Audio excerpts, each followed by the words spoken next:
All right, we are getting ready for the Masters pre-final as the carts make their way through the S's. Have a total of 16 heading into the final corner.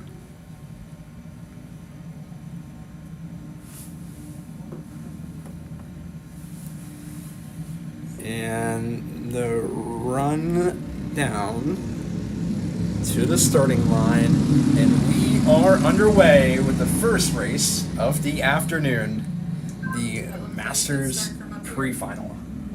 As the carts make their way up into turn 2, that downhill braking zone into turn 3. Yep, I see that. Towards the middle section of the track. We see some close battling side by side, but moves back to single file for 4th place.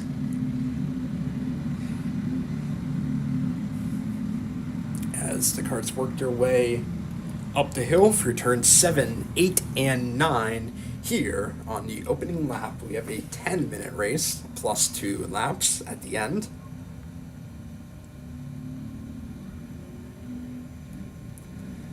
Making their way through turn 11 for the first time. Come on, Tony. All right, Adam. Whoop. Never mind. Tony got it started. And heading through the final corner, we'll get a look at the running order as they cross the line. Mike Burton in that number 56 cart is in first. Eric Fukic sitting right behind in second. Logan Weigel in third place. John Fluker in fourth. And then Jeff Libertor rounding out the top 5 as we are through one lap, and you see the top 6 carts and a bit of a breakaway pack right here as they head through turn 6 now.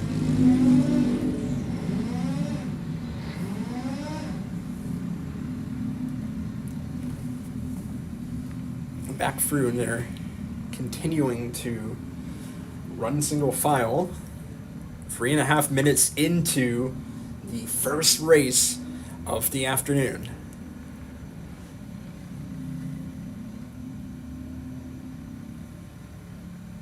That lead pack, you're going to see them entering the back of the shot now. Heading through the final few corners. Now onto the front stretch. It's still Burton in the lead. Fluker ran the fastest lap, but that lead pack the last time around, maybe looking to the inside for a move for second. Steps back a little bit.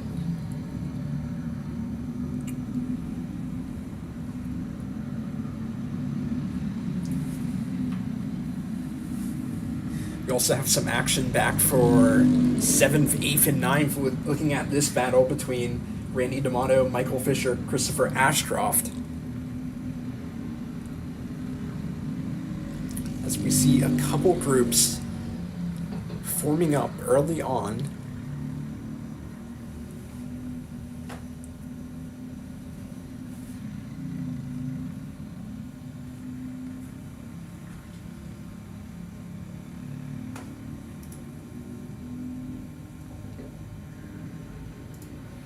Heading through the final few corners onto lap number 4. Burton was able to pull out his lead just a couple tenths, running a 1:04.6. It's the fastest lap of the race so far.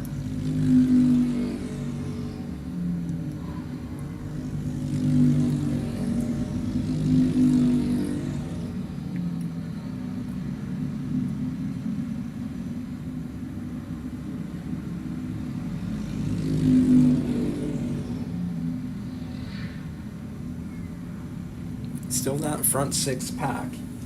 Currently, their lap times as they come across sitting around 4 tenths quicker than the pack between 7th through 9th. As we see maybe Weigel making a good push down the straight, maybe trying to look at a move to get past Fluker down into turn 1. We'll see what that number 76 card can pull off, currently sitting in P3.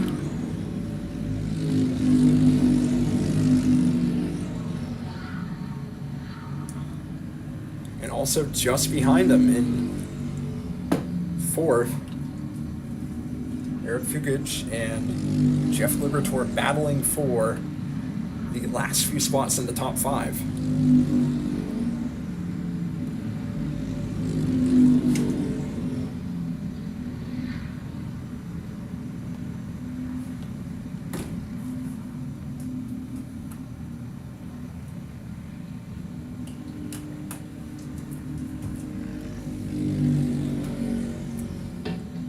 On that last lap, Weigel ran a 104.1, enough to take the race's fastest lap, as the lead group makes their way through the final corner. We've gone through 7 minutes in this race.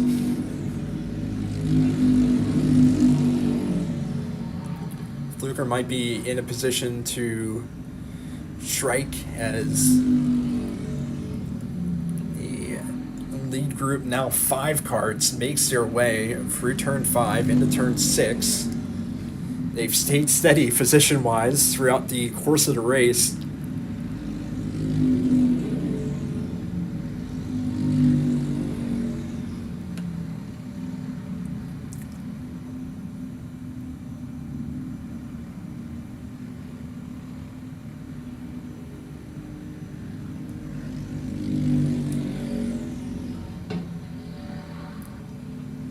As the leaders head out of turn 13.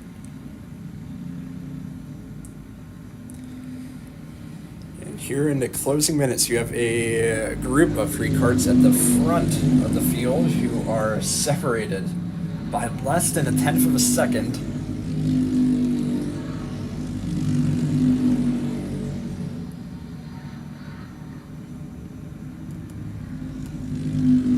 Mike Burton trying to hold off his competitors in this Masters pre-final.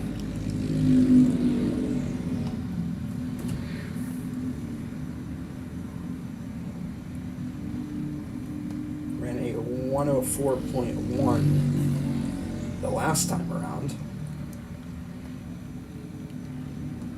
4/10 quicker than the karts running 4th and 5th in that next group behind the front 3.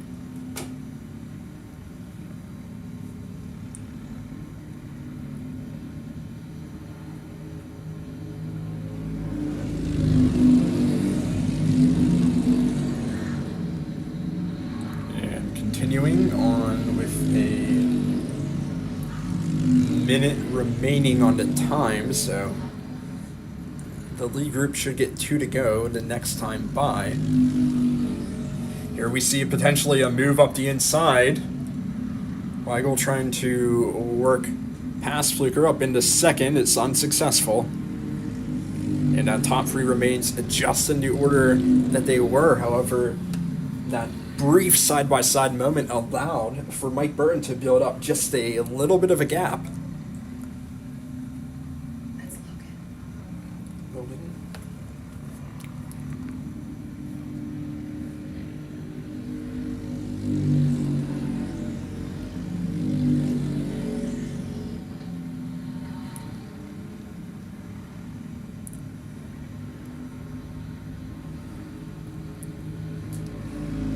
Taking the 2 to go.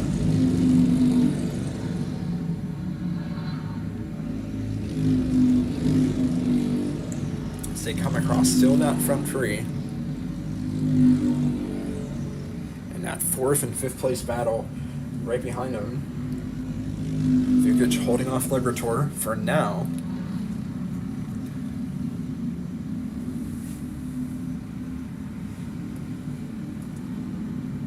Have one more time after this lap through the front part of the course.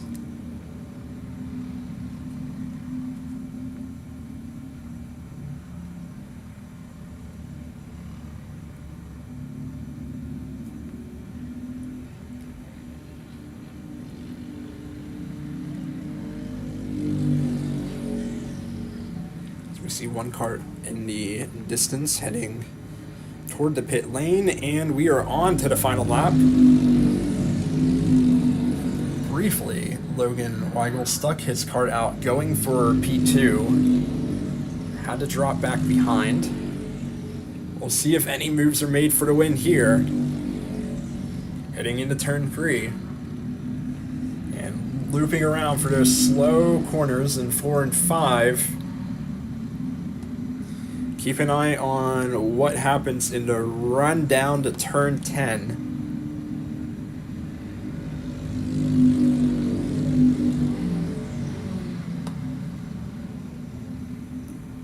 As that lead pack heads through for the final time.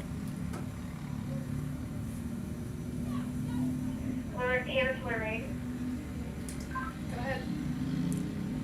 Park 59 did not do. And heading up to the final corner. And free wide at the line, however. It's Burton holding off both Fluker and Weigel to take the win.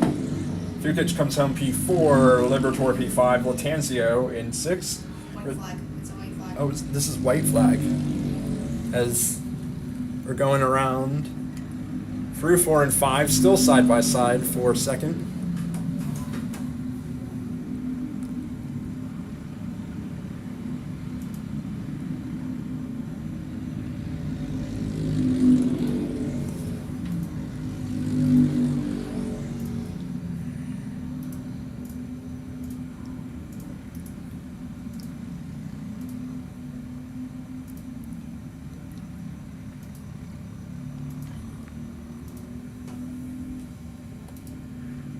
And heading through the essence for the final time.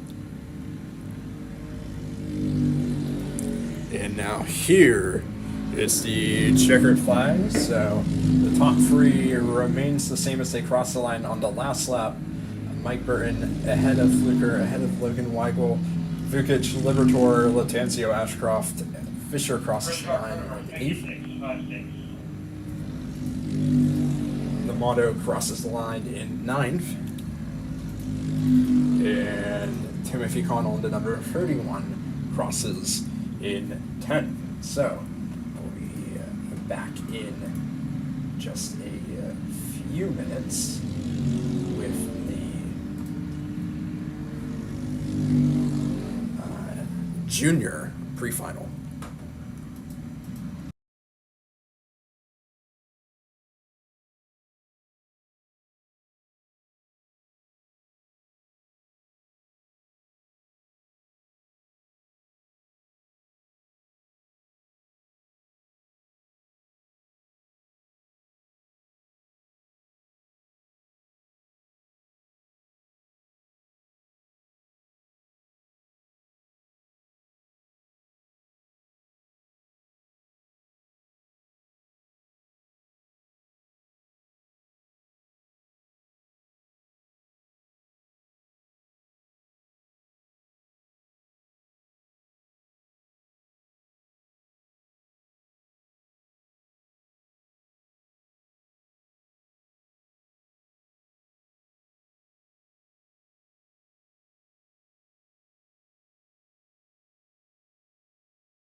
All right, so the next race of the afternoon is the junior pre-final, and looking through field at the starting lineup, JJ O'Neill is going to be starting alongside Jack Haydu on the front row. And the 92 of O'Neill will lead the field of quite a large amount of entries, sitting at 23, heading through turn 14 and 15 as they speak.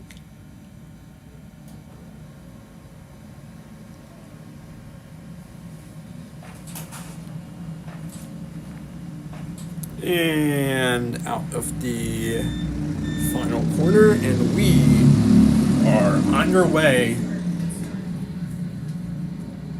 A big group of young karters making their way down into turn 3 for the first time. A lot of two wide action as the field works their way towards sorting themselves out.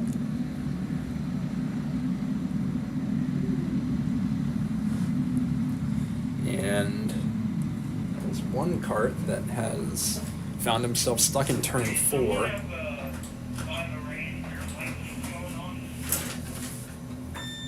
Everyone else has made it through cleanly.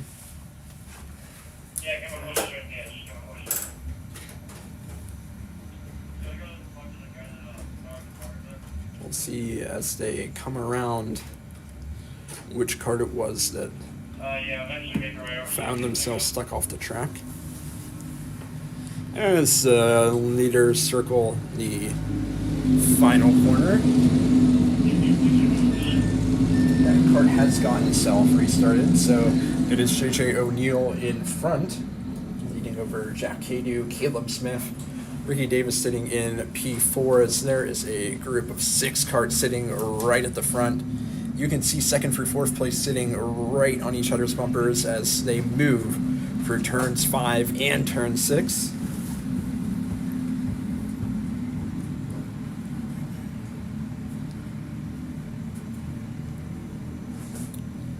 And heading up the hill through turn 7, turn 8, turn 9. So the kart that was stuck, number 9 of Matthew Holman, has gotten himself back. There's also a kart that has found itself stuck in through turn 2 as the karters come across and complete the next lap. O'Neill's still in front, leads Haydu by 0.2 of a second. That 5 kart breakaway. And there is some side-by-side action for P4.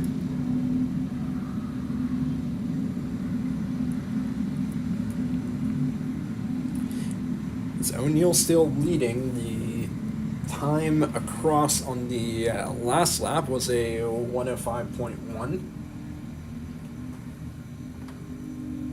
To Haydu running a 105.3. Make sure whoever's on the headset, make sure you check the connection. Somebody's hot, something's going on. And Usually hear like something coming through. So make sure you check your connections, everything's tight. heading through the final corner, O'Neill still in the lead. Haydu did cut into the gap just a little bit, down to a 104.4 compared to O'Neill running a 104.6, so it was 4 karts sitting right at the front.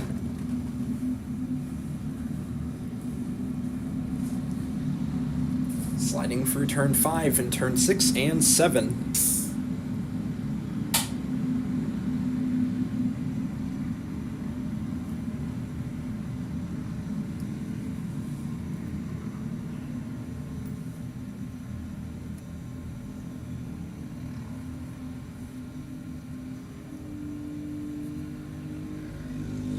field as a whole towards the front, currently running in that 104.1 to 104.5 range. Still nose to tail that top 6. Through the final corner. O'Neal still leads.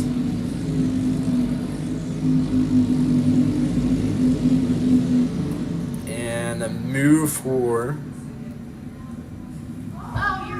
free attempted back as he continues to sit right behind O'Neal. Those top 2 running back to back. 6 minutes and 45 seconds gone so far.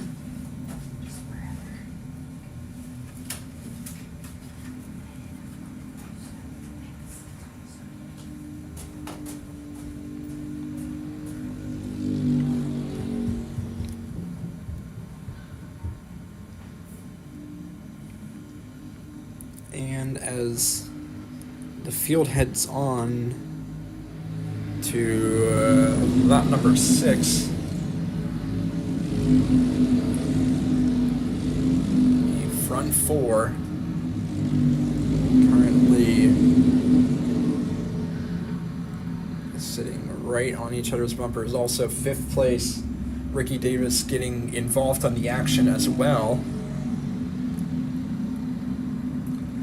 That's 2nd for 6th place Train as they came across the line, were only separated from each other by 0.4 of a second.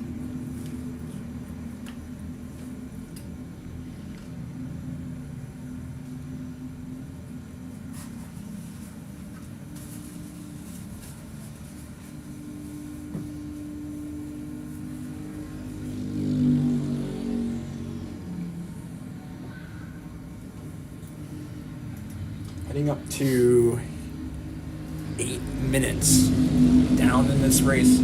O'Neal still in front. Let's see if Jack Haydu can make a move down here into turn 3, potentially getting closer and closer on each lap. Still O'Neal going rather defensive, being able to hold the lead.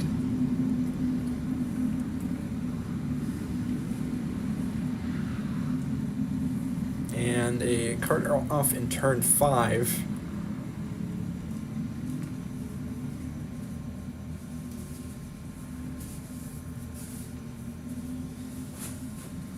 Able to push the kart back on and get it restarted. So here's the lead pack. 9 minutes 20 gone.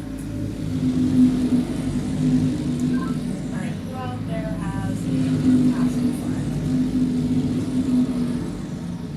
I think everybody should have one.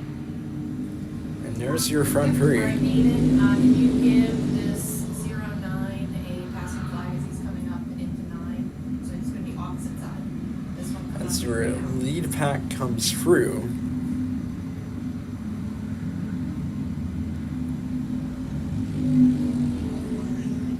This is race number 2 of the afternoon. I'll probably hit me down the straight if they're closer.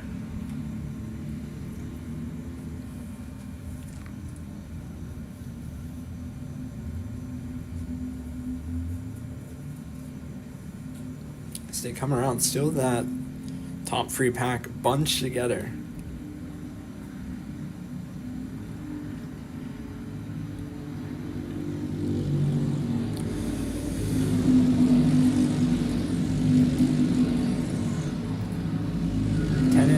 Minutes have elapsed.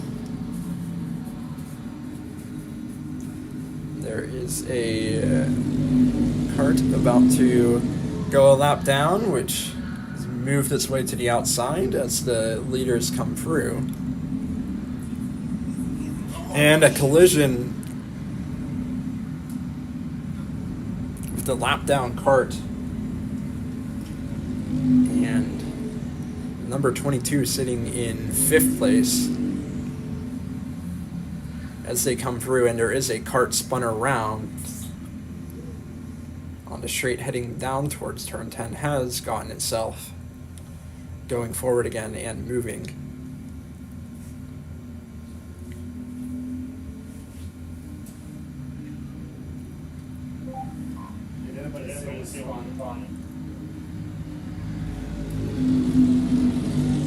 So there's your leaders. On to lap number 10. On the rundown into turn number 3 and 4. Yeah, but somebody spun. Somebody spun. I know it was slow, but somebody spun. And with a couple of laps to go.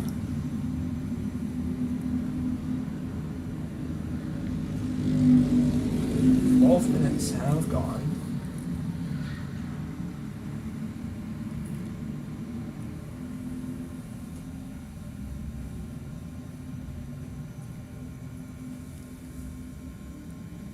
And as the leaders make their way into turn 14 and 15 and take the white flag, this will be the last chance for Jack Haydu to work past JJ O'Neill, try to take the race win.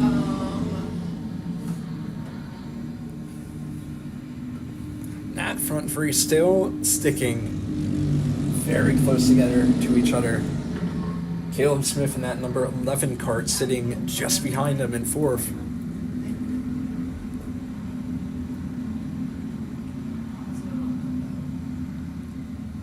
As the leaders head down towards turn 10 for the final time. We got a move potentially. We'll see what the running order is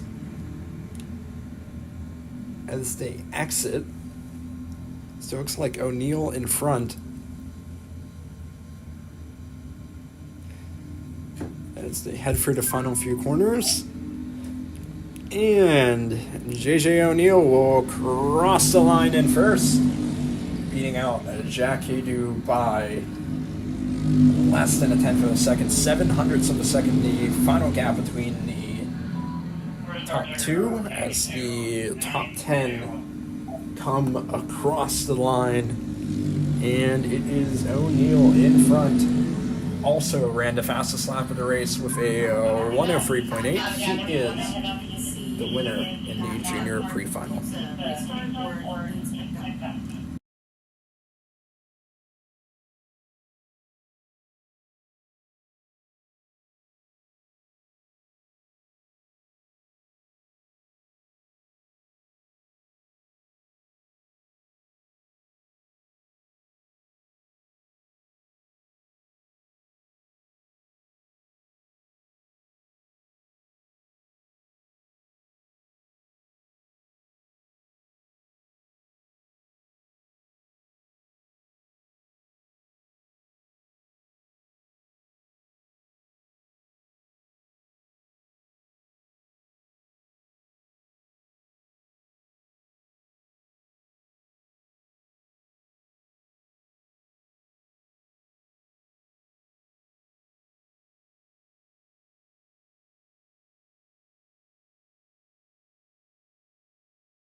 last minute, we just don't do it without buying the car.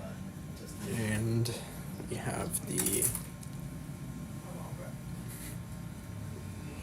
have the cadet class heading to the starting line next for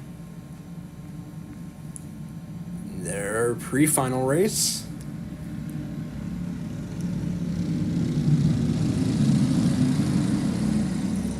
And they are underway.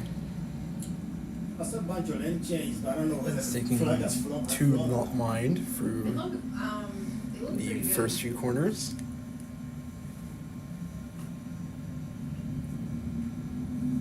Yeah, the green had already gone when that one darted up to the middle. I was watching the cars, but when I saw the lane change, I looked up and the green was That's out. Hayden Lawson leading the field as they head through 6 and 7. Goes after the green, just so you know. Yeah. That she split off. I don't know if you see. Yep, that's what we were just talking about. And as the cars make their way through turn 11 for the first time. Out of 13, we'll see the running order as they come across.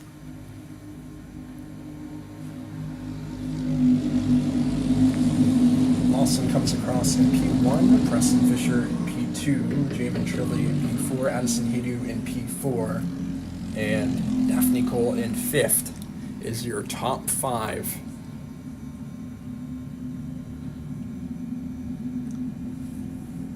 Lawson able to build up a gap of almost half a second on that first lap alone.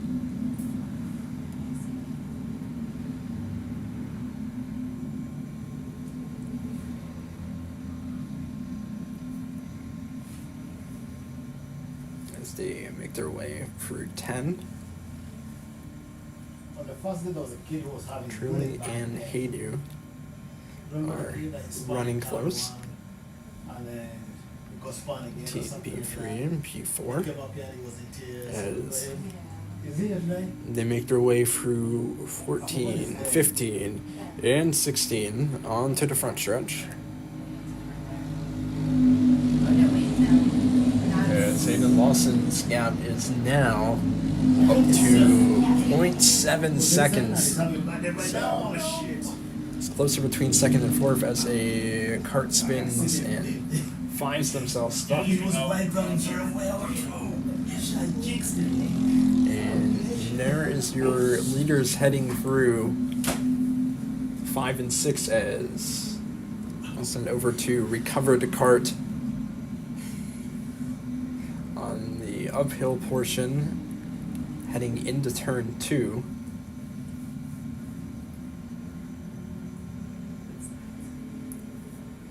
Here on lap number 3.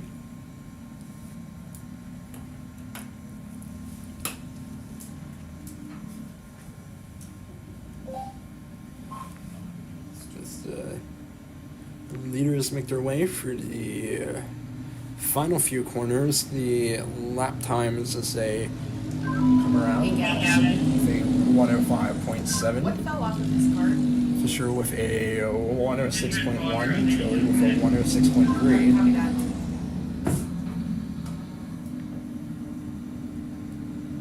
Is your top 3 as they come across, and Trilly running 2 tenths quicker than the cart in front of them as the field on that second, third, and fourth place battle continues to heat up. Here on lap number 4, however, it's Hayden Lawson continuing to set the pace with a 105.7 at the front of the field. Not only their fastest lap of the race, but also the fastest lap of the race as a whole. You have to black flag that guy. Black flag him. Black flag is someone in the front straight.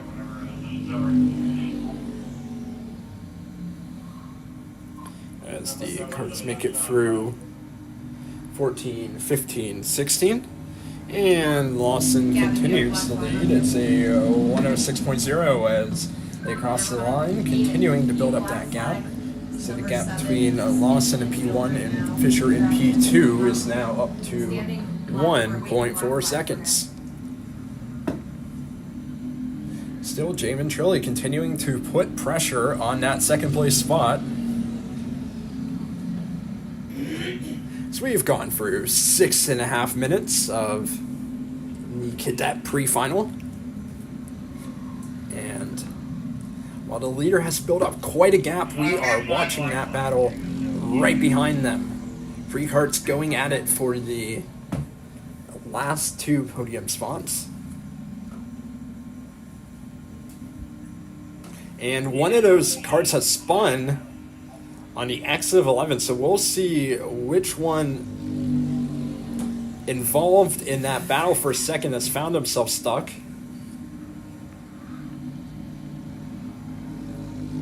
So Lawson comes across, and it looks like that's the 95 of Jamin Trilly. And you hit number 7 again with the black flag. He needs to get off the track.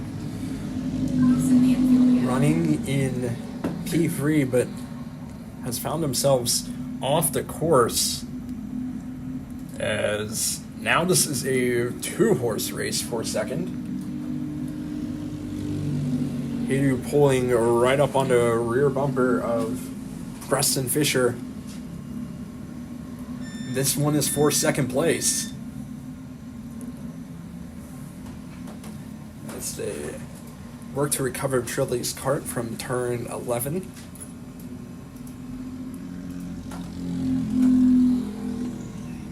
Eight minutes down in the Cadet pre-final.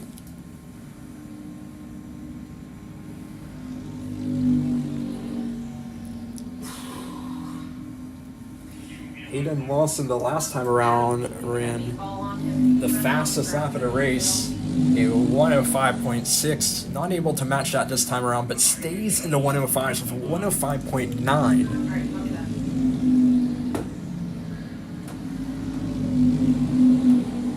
that. Still, we keep an eye on this battle for second. Last time around, Haydu ran a time a bit less than a tenth quicker than Fisher in front.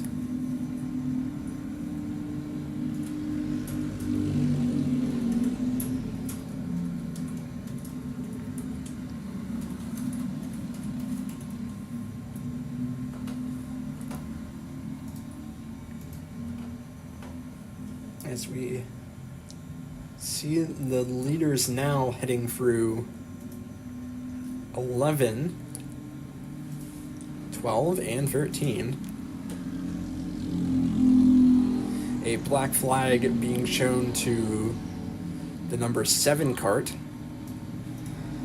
And just behind them, the leaders come across. Lawson continuing to run some very strong lap times, a 105.8. Hayden Lawson across the line the last go around. The lead for Lawson is now up to 2.5 seconds.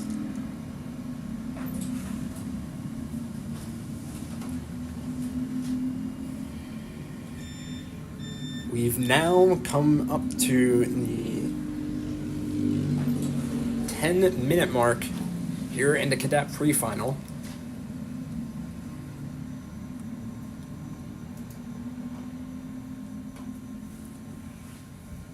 Hayden Lawson has dominated this race up until this point.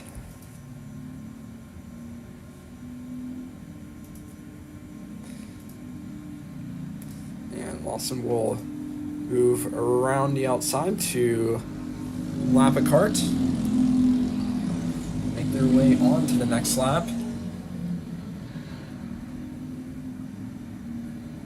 And if we look behind the battle for second and third, we have a tight battle as well for fourth and fifth. Well, it was tight for his second. A bit of a slide, however, saved by the number 44 of Rohan Reddy, currently sitting in P5. Yeah, that's all right. You should Kart 7 still to go. And then battle for 7th and 8th behind them. Brecken Boland sitting in the double sevens in P7. Copy that. And then Benjamin Moyer in the double eights in 8th place, right behind them.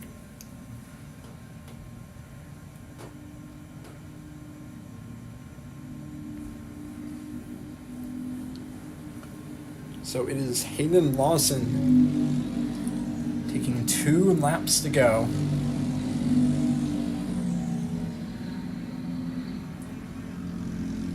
Lawson's lead now up to 3.5 seconds. The battle for second has spaced out between Fisher and Haydu.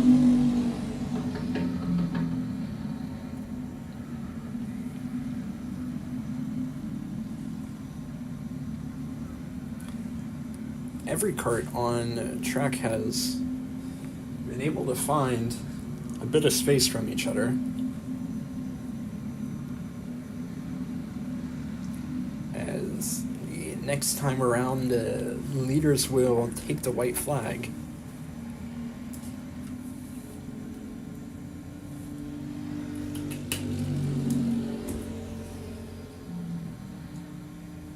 Heading through the S's right now.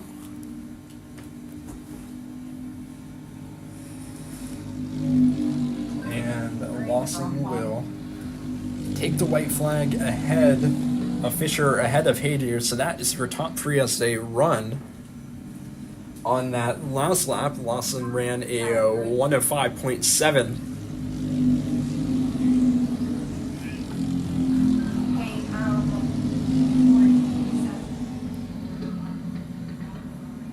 Hey, Heading through turn 6 up into turn 7 for the final time. As Lawson crossed the line, almost a 4-second advantage in front. Thank you, sir. One last run Blue flag for track number 30.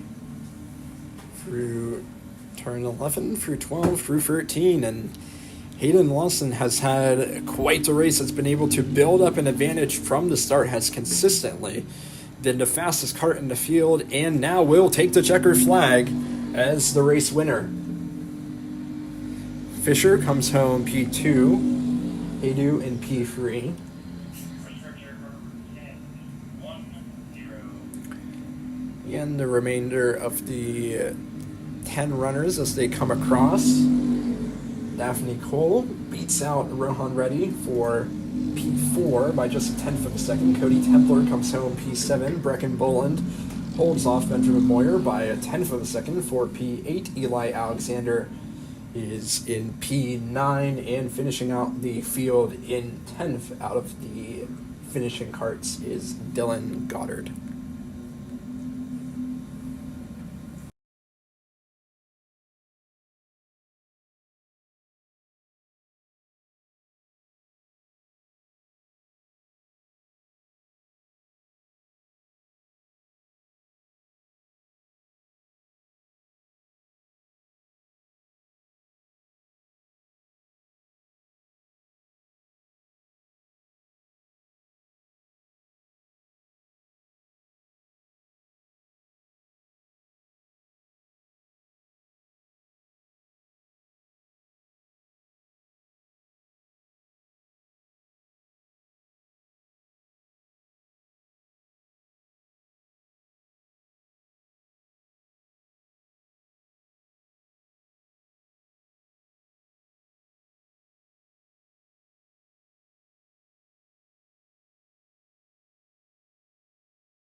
All right, back for our next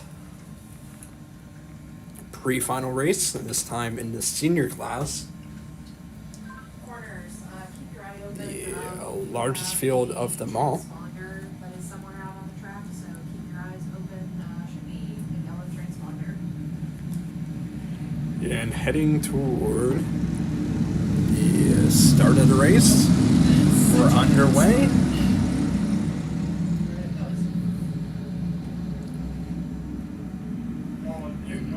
Yep. A group of 5 karts heading in front, battling for that lead as they head into turn 3 for the first time. And he didn't get the spot back.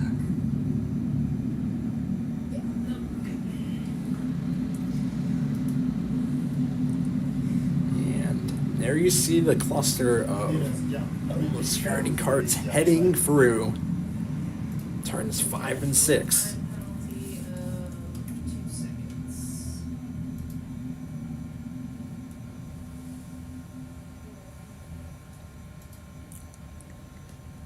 See as they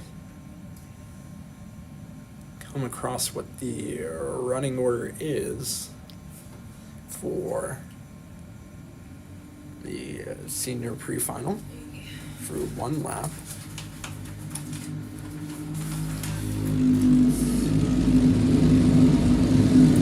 Walk across. The cart that is first on track, Gavin Isaacs, has been handed a time penalty for the race start. So, being first on track is P6 in the timing, so the first place kart is the number 72, sitting right behind him. That is Dylan White. Anthony DeCesaro sitting in P2, and Lucas Van Kuren behind DeCesaro on the final podium spot after 1 lap so far.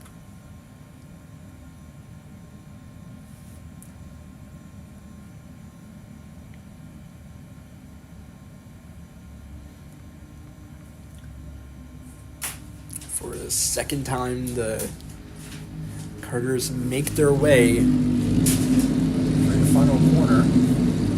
DeCesaro ran the fastest lap in the field that time around, a 103.5. And there is a kart off that is the second place of DeCesaro, is stuck on the exit of turn 3. And that has given a even bigger gap at the front for Dylan White as the yellow flag is waved. DeCesaro stuck on the exit of turn 3. That guy needs to move the car away from there. Waiting for the recovery as the field heads around, and there is a second kart off in turn 11. So 2 karts off on 1 lap in the early going of the senior pre-final, and it's Dylan White leading. And just behind is a battle for second. Cody Johnson and Tristan Altman, Lucas Van Kuren, all sitting just behind one another. Gavin Isaacs and Keegan Widmeyer battling for P5 just behind them. So 2nd through 6th place, all sitting within half a second of each other. Dylan White has a bit more of a gap. And while Gavin Isaacs is listed as P5 on the timing sheet, Isaacs is currently in the first place kart on the track, having been issued a time penalty of 2 seconds and having made up 7/10 of that already so far. So potentially, if there is some more battling, Isaacs could work themselves into a podium position.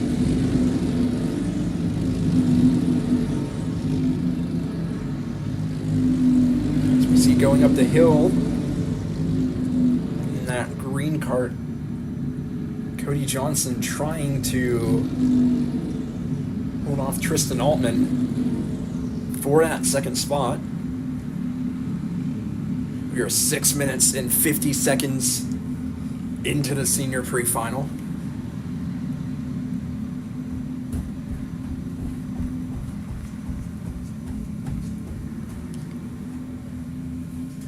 On that last time around, Altman ran the fastest lap of the race, a 103.0. The gap between him and the leader is down to just under 9/10 of a second.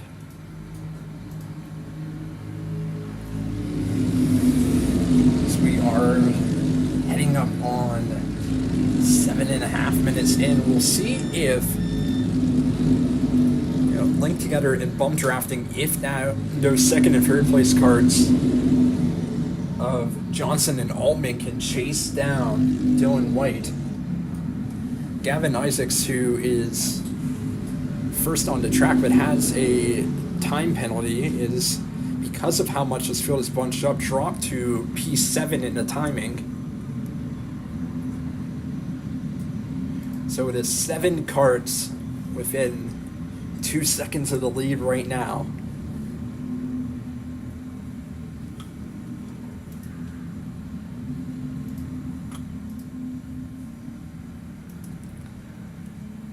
And as they head through the S's, 8:20 having gone by, see getting a little bit antsy behind Isaacs is Dylan White.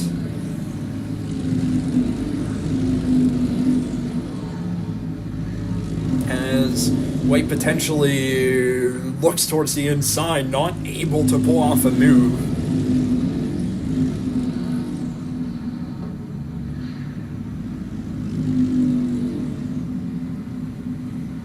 That top 7 really, if you count Isaacs down in P7, setting the pace for the field, running very similar lap times within a 103.0 and a 103.2.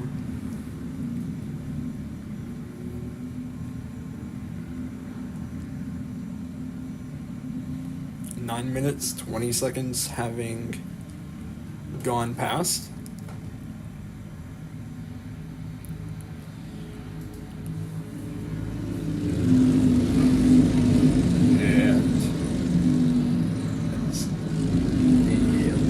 Come across.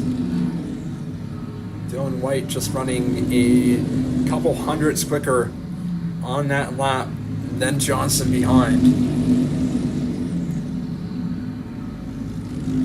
White sitting in front. We'll see if there's 2 carts sitting behind them. Johnson and Altman can continue to close the gap. However, they have not been able to on the past few laps. Still over half a second needed to reach the leader. We have, sir, past 10 minutes gone in this senior pre-final.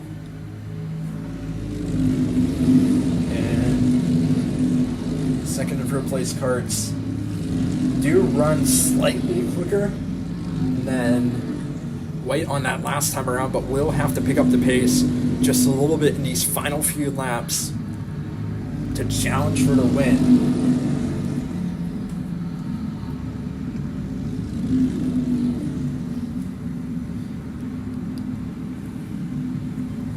Heading through turn 7.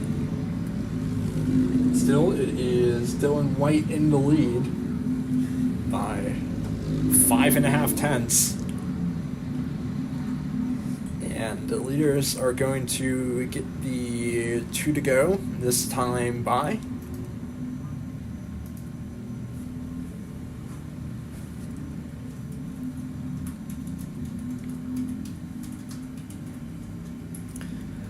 We'll see if that second and third place battle can get any closer to the leaders. It does not look like it happened on that lap. Yeah, it is 4/10 quicker. White ran than Johnson and Altman in P2. In fact, both of them lost time to Van Kuren down in P4, potentially opening a battle up into closing laps for the final podium spot. 2 laps remain.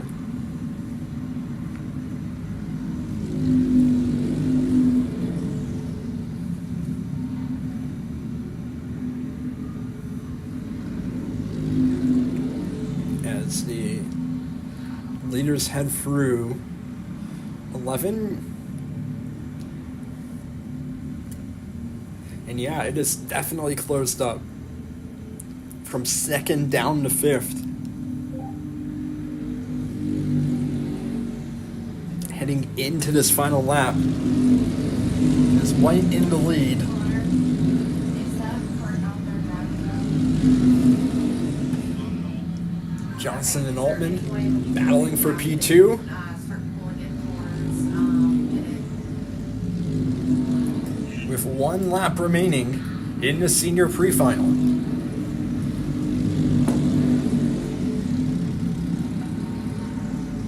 Still holding in that same spot. Johnson able to defend. See that down at 16 by chance? No, we did not see that. For the final time, heading through 11 and through 12. As the pack has really closed up.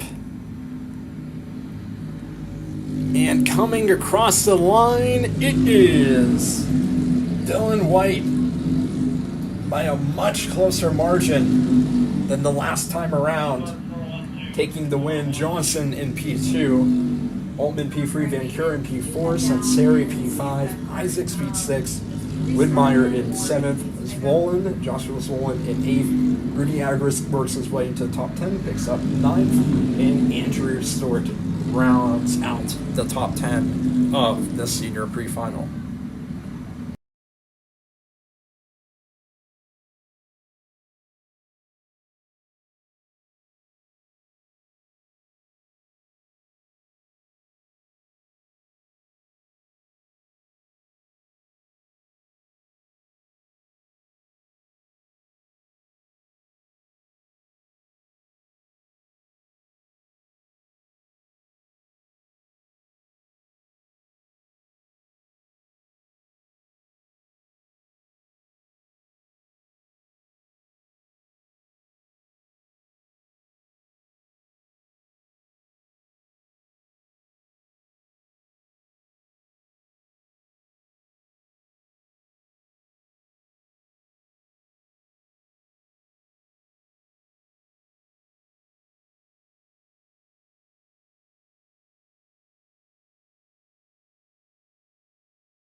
And we are back with the K Junior pre-final.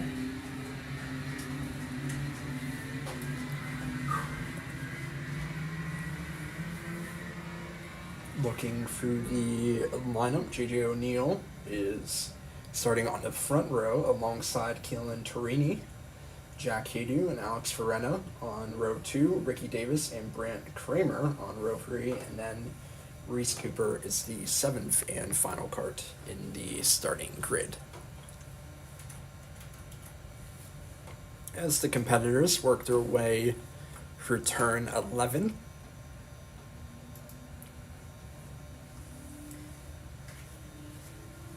and down towards the S's, we're moving towards the start of the race.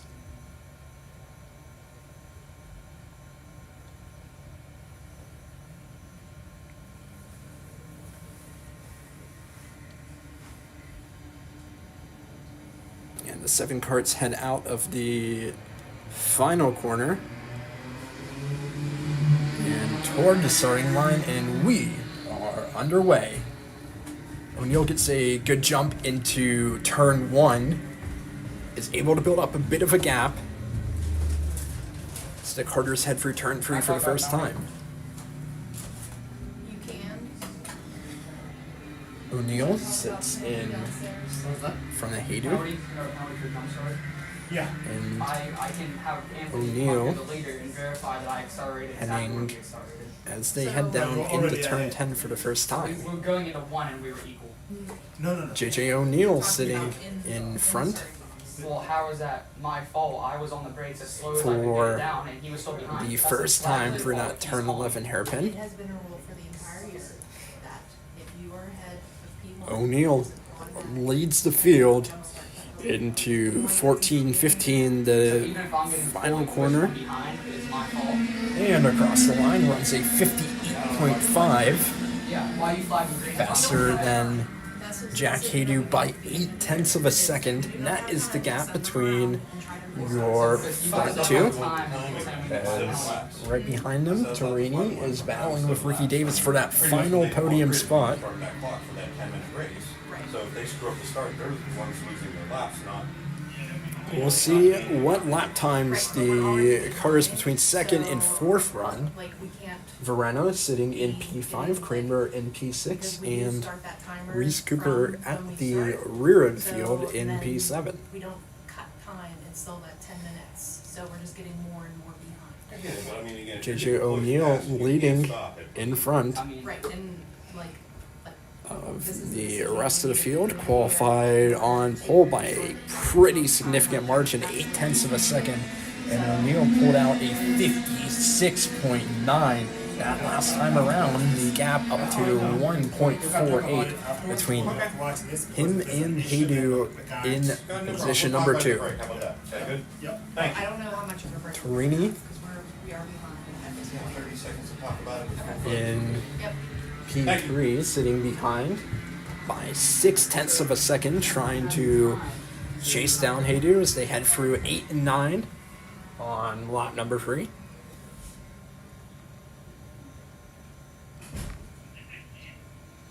So last time around, O'Neill, the first Carter to break into the 56s. As you see the gap closing just a little bit between Torini and Hadu for P2. As O'Neill comes across the line to 56.7. And then let's see the lap times. It's Hadu with a 57.38. So actually building a bit of time to Torini behind. Now that gap between second place and the car behind is 0.8.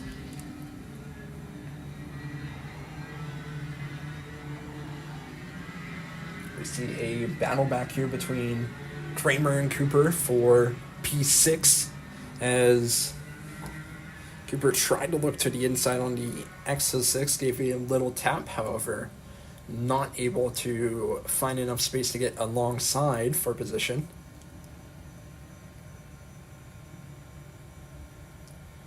The top 5 working to being pretty spaced out from each other. Here comes O'Neill across the line on the lap 5. It's the fastest lap of the race of 56.6. Haydu and Torini both running into 57, say 57.4 for Haydu and Torini with the 57.8. That is the very similar time to what Davis ran in P4, as there is a cart off in turn 1, has gotten its way back on the course. That was one of the carts involved in the battle for 6th. I think that was all him. I don't think And he just does racing. is the number 10 of Reese Cooper, now in 7th. 5 minutes gone.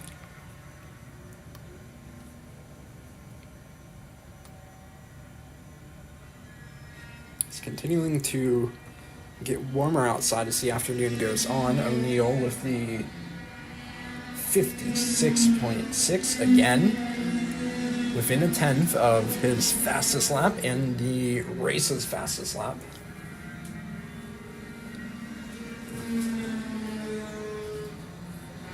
On that last lap, Ricky Davis closed a bit of the gap to Torini for the final podium spot.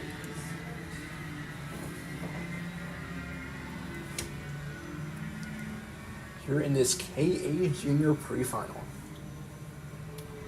O'Neill now in front by 3.7 seconds.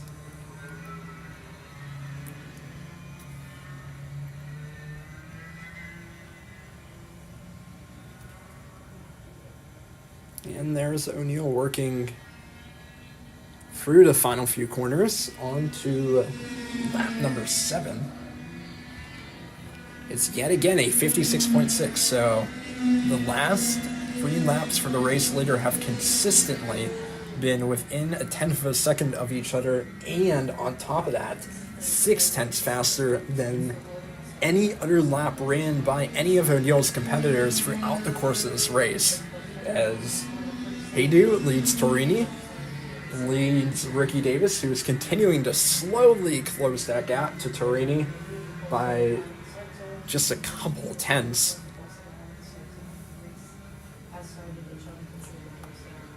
So each of the top 5 running in the 57s.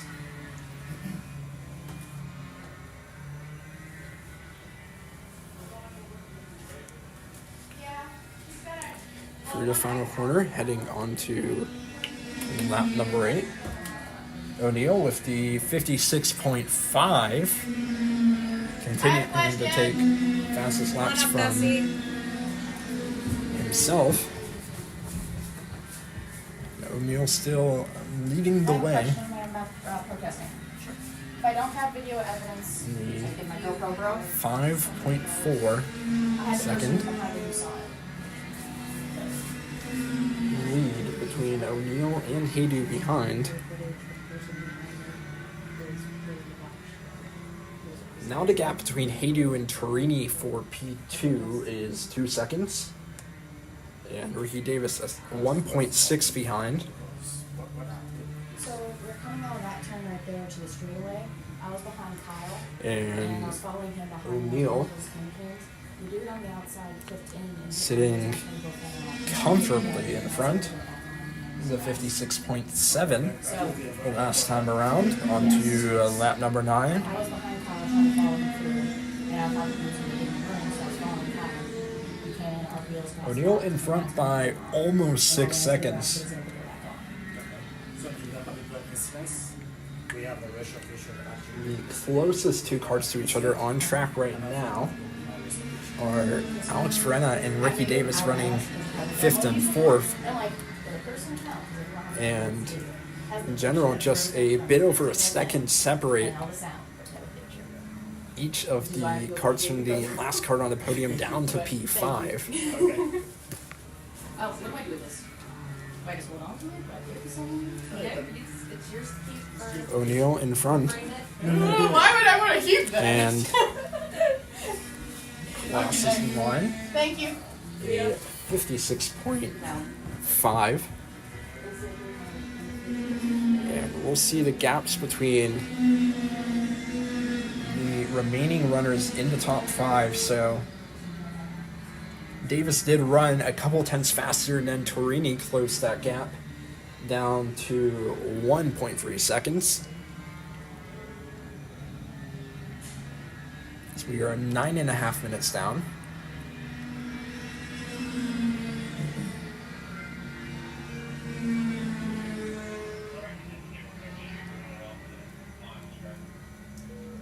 Correct, and we need to figure out 9:50. more than that.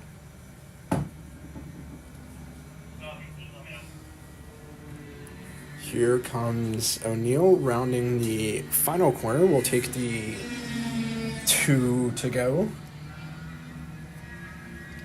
And sets an even faster lap than before, a 56.4. O'Neill continuing to be the fastest in the entire field. Good lap by Keelan Torini to build up a bit of a gap to Ricky Davis behind. Do we have any pickups so far?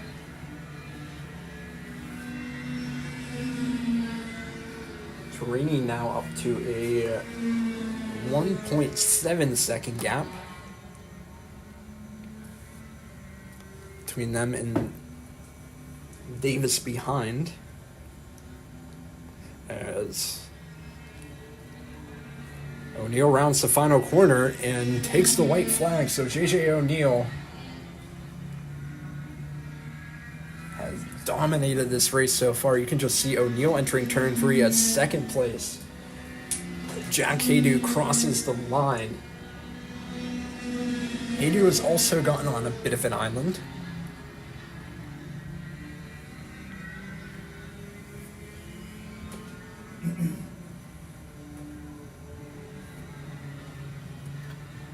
And a much tighter gap now in the battle for 4th, as we see Ricky Davis trying to hold off Alex Verena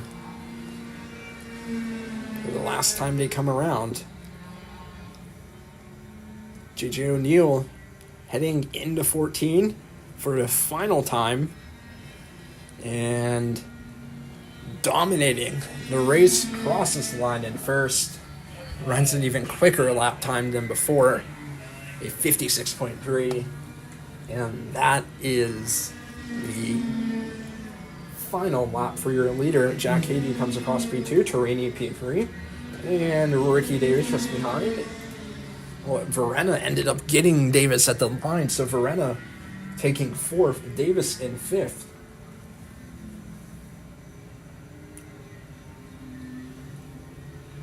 Waiting for the last 2 karts to make their way across the finish line. In 6th place is Reese Cooper, which will leave Brant Kramer for P7.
this the last one? And we are down to Is this the last one for the group line? No, we have KA senior still.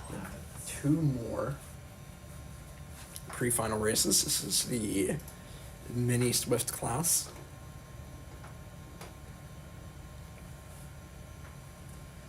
On the front row, it is Jamin Trilli and Cole Vetter, Griffin Vukic, and Addison Haydu on row 2, Anthony Ciafani and Preston Fisher behind them, Daphne Cole and Benjamin Moyer finishing out the qualifying results.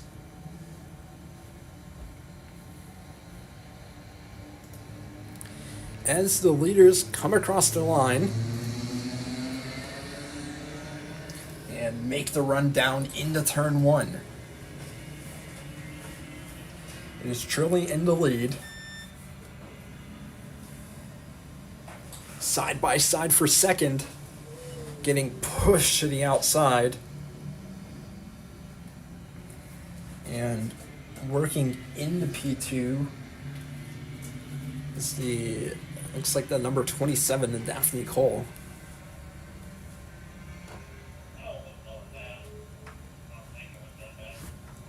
Seven carts heading up the hill into turn 10. That's what I thought was fine.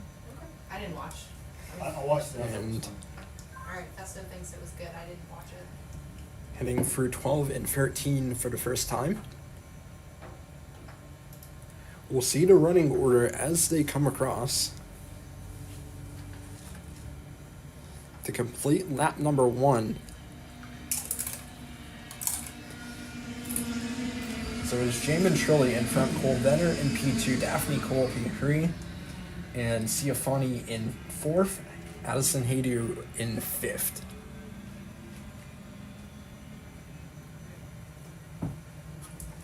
We'll be back. Side by side for that last podium spot, Ciafani and Cole. Ciafani getting stuck right on the rear bumper, potentially losing out momentum, opening up the door for Haydu to challenge for P4. Behind them, it's Preston Fisher, Benjamin Moyer in the fight for P6.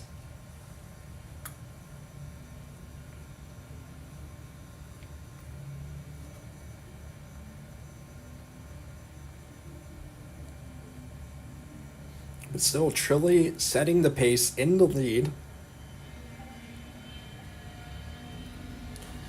Comes across the line. Runs a 102.2.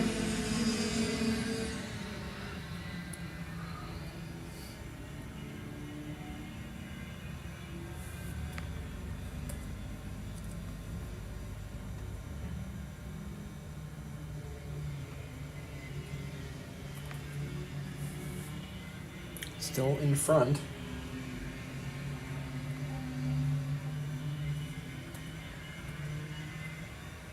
Trilli with a 1.4 second lead over Cole Vetter back in that 110 cart.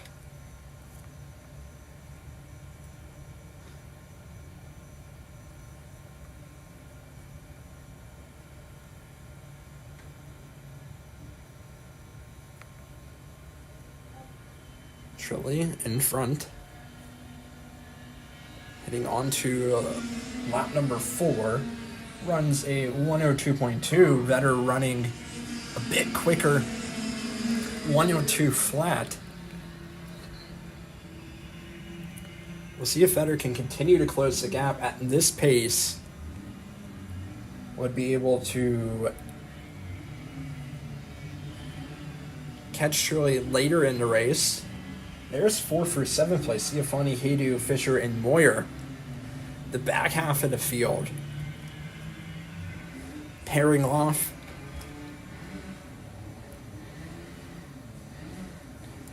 As the leaders head into turn 11.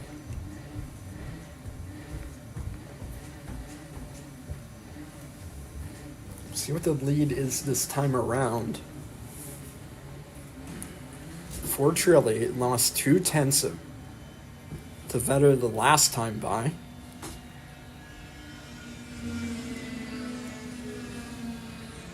This time regains that gap and more. It's up to a 1.6 second advantage for the leader. Now watching Ciafani on the exit of turn 1. Try to get past up into a podium spot, also side by side for 5th.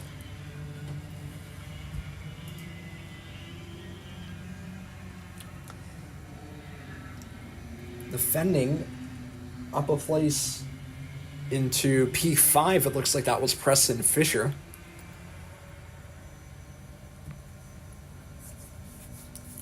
So, with exception of the front two who have kind of built their way away from the rest of the pack, everyone else is staying real bunch up.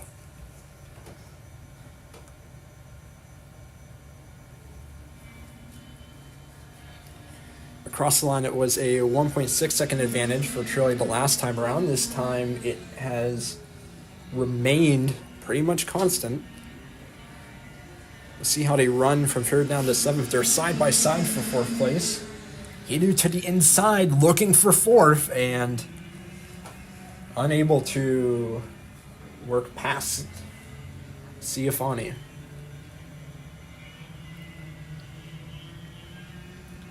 The lap times of the front two down into 102s compared to 104s just behind them. So between the two at the front and the rest of the field, a 2-second difference in lap times.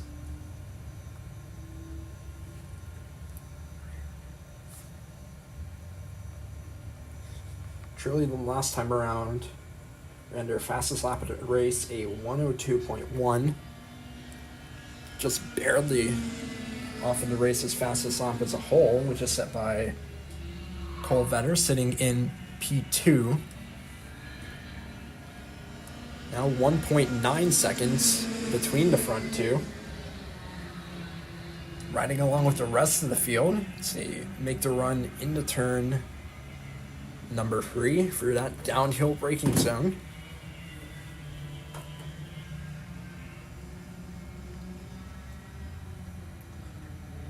Cole leading Hader, leading Ciafani, leading Moyer, leading Fisher. And that's how those 5 run. From the last spot of the podium down to 7th. 8 minutes and 50 seconds have gone.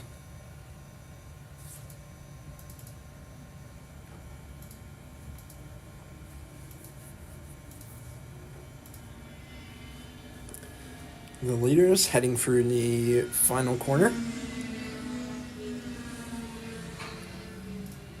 Vetter cut into the gap just a little bit, down to 1.7. And here's everyone else. You up into P3, able to push out a 102.8 as they're battling side by side for 6th. The Kart moving to the outside. 4th through 7th, all shuffling positions here in the closing laps.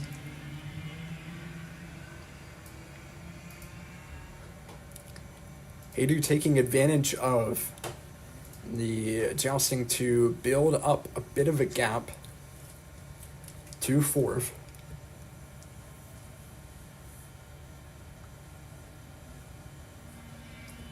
You've surpassed 10 minutes. And Trilly comes across the line.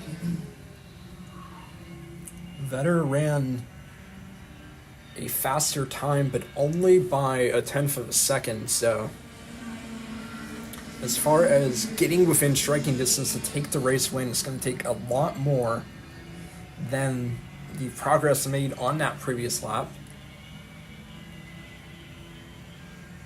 Still close between Fisher and Ciafani for 4th place.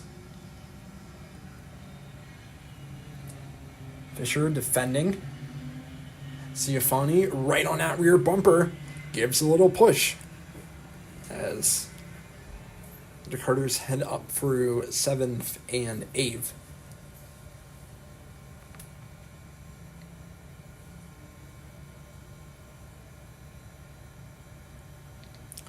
So the 2 to go symbol will be given as the leaders come across the line. It looks like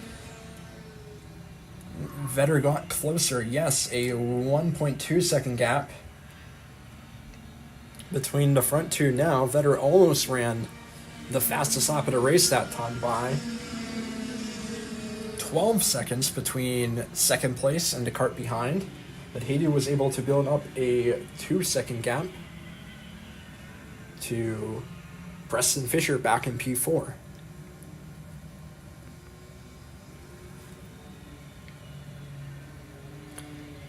So the cars will take the white flag the next time by.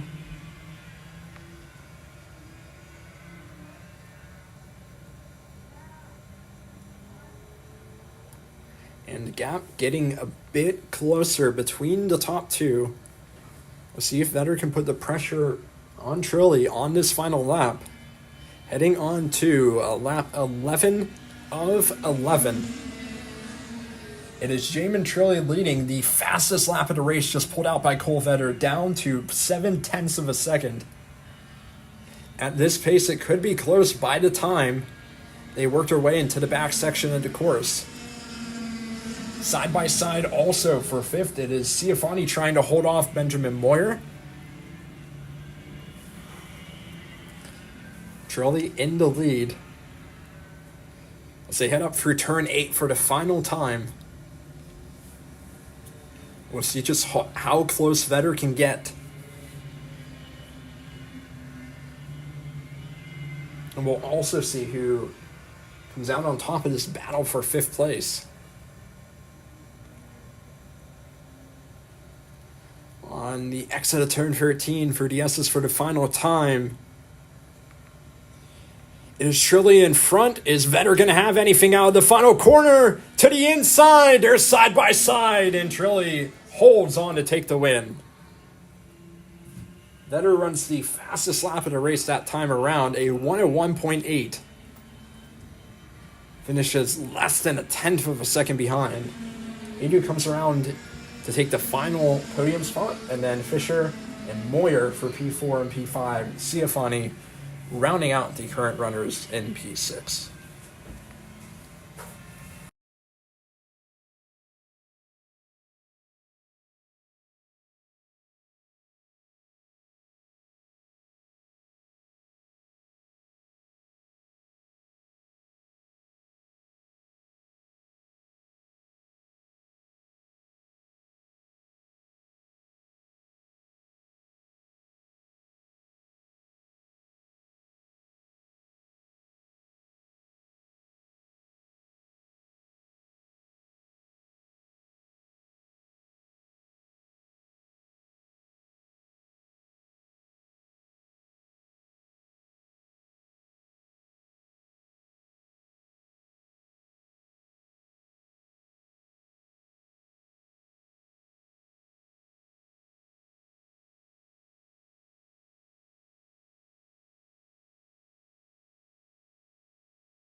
And we have one pre-final remaining in this afternoon's races. It's the K Senior pre-final. As the carts head through turns 5 and 6 on the out lap.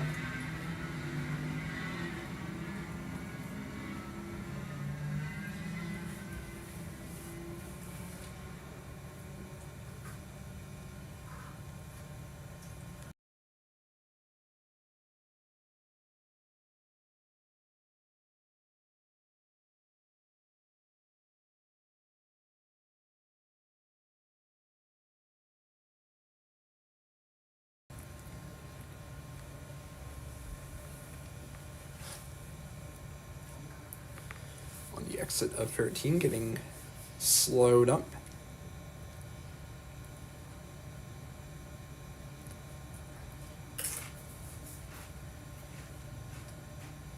Through the S's.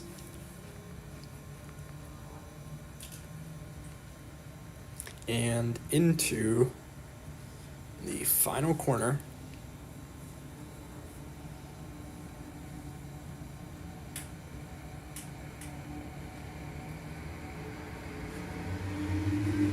And we are underway.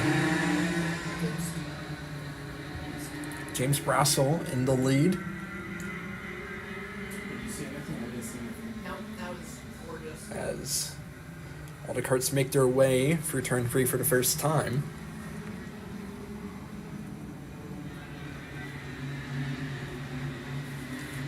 Brassel ahead of Anthony Rivera in P2.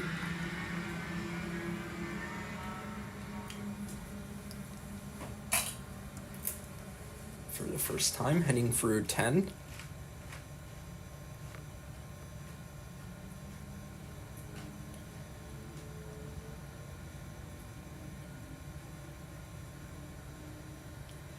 And in the back section of the course,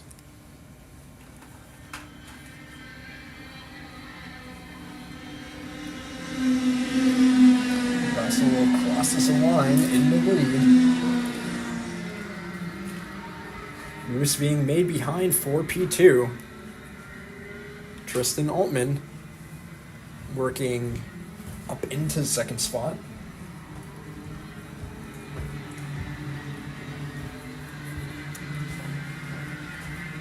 Altman sitting You knew I was coming. just behind Brassel. I meant to run them down. That's all right. I need The the time other from side. Brassel the last go around was a 58.4.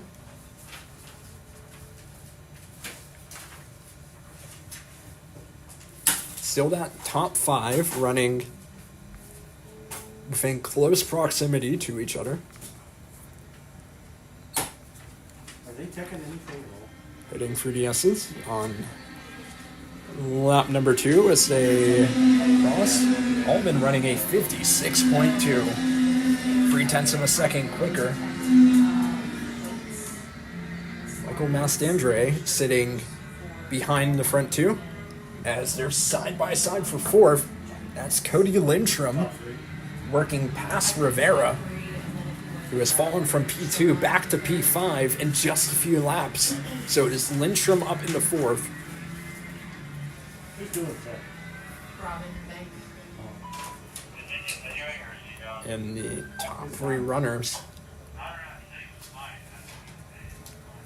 sitting right near each other. There is a kart off heading into turn Let me 4. get out of the car. You have to get So out we'll of the see car. Altman getting close. Out of his car, so we have to drive. Come across the line. So in the lead. However, Altman closing that gap down to 1/10 of a second. How do you do this? Never know that. Brassel defending that inside. It amazes me how. Mastandre is going to be waiting if something were to happen to this front 2. And then Lindstrom and Rivera still tied together in 4th and 5th. Alright. What kind of number is that? I have him as the 018. So heading through 12 and 13, your top 3 runners running between the 56.1s and the 56.4s that last time around. Brassel in front. Altman sitting right behind, so 56.1s from both of the front 2. We're 5.5 minutes in. So the only turn I'll have back row and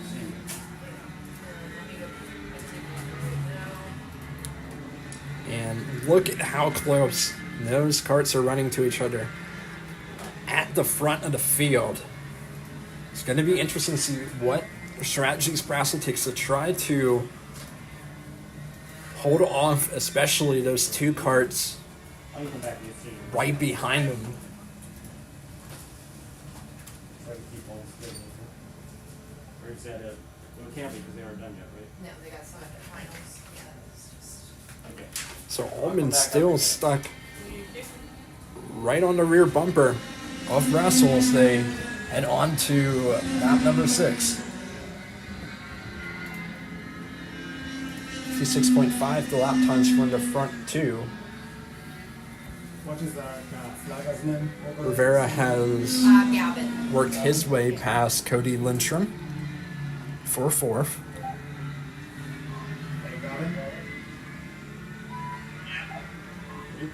Could you please tell that driver to come to the tower after the race? So we have the top 3 heading over the hill into Tell turn him to come 10. to the tower after the race. The driver sitting next to you there. Brassel still in front.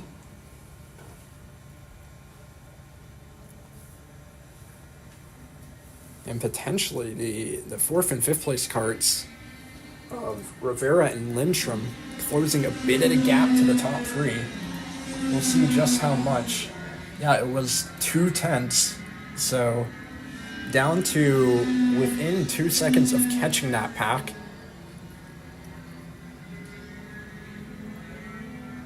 Seven and a half minutes have been gone in the K Senior Pre-Final.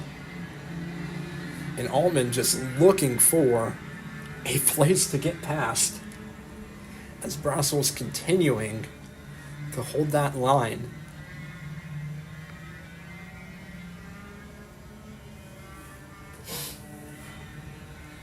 Heading through turn 11. Brassel that last time around a 56.5.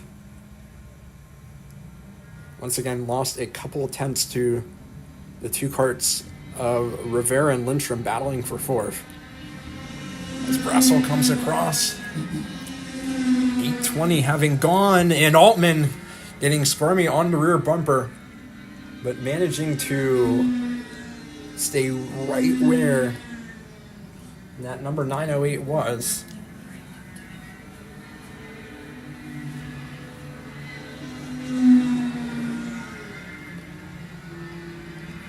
So there's your top 3.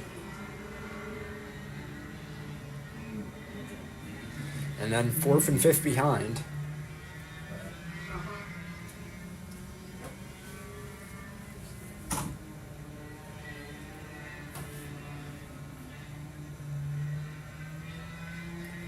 Now having 9 minutes gone.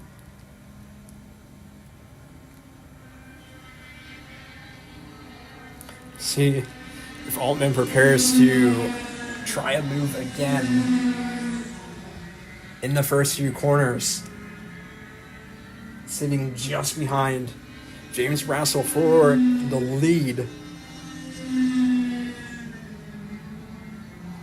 Brassel lost 2 tenths again that time to Rivera and Lindstrom in P4 and 5.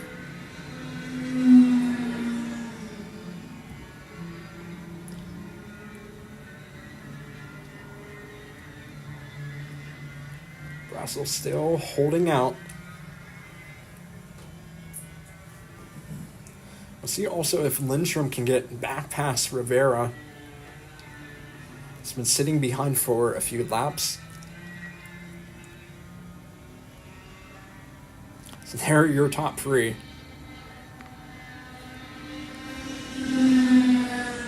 Keep an eye on Massandre going to the inside of Altman, but losing out just a little bit.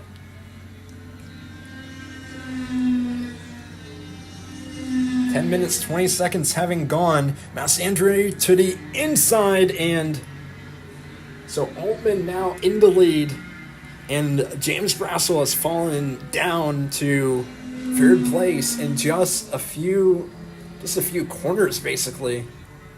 Altman has finally gotten past and leads us. The Carters will head around and get 2 to go this next time by. Altman has been the fastest kart on track in this race. And now takes the 2 to go.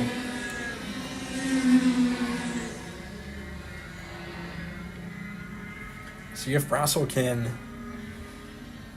fight back past into 2nd. All over the rear bumper of Massandre.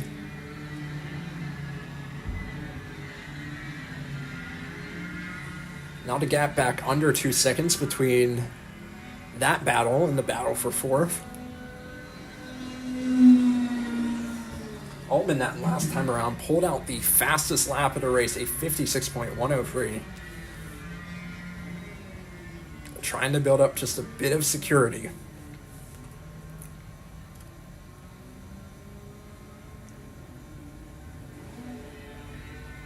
As Tristan Altman takes the white flag and it's there side by side for second. Brassel got back past.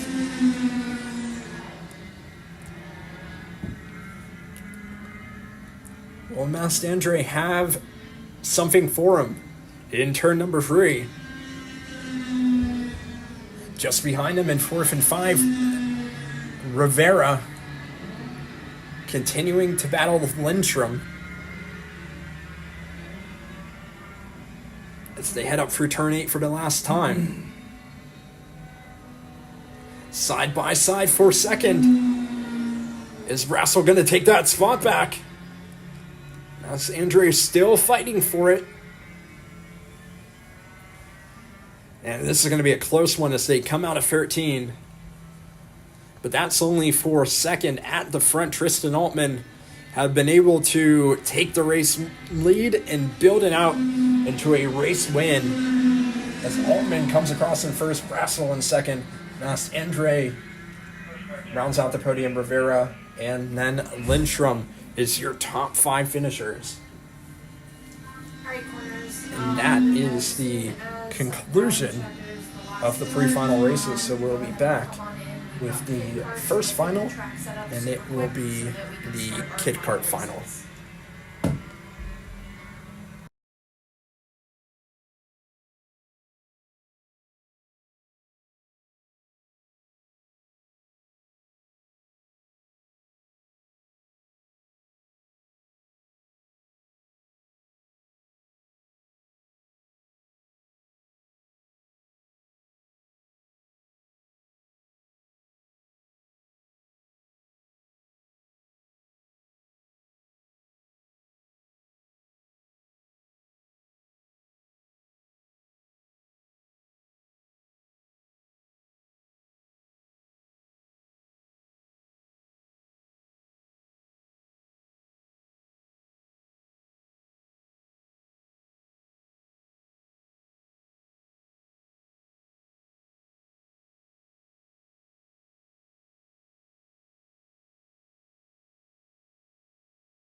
Alright, we're gonna do this.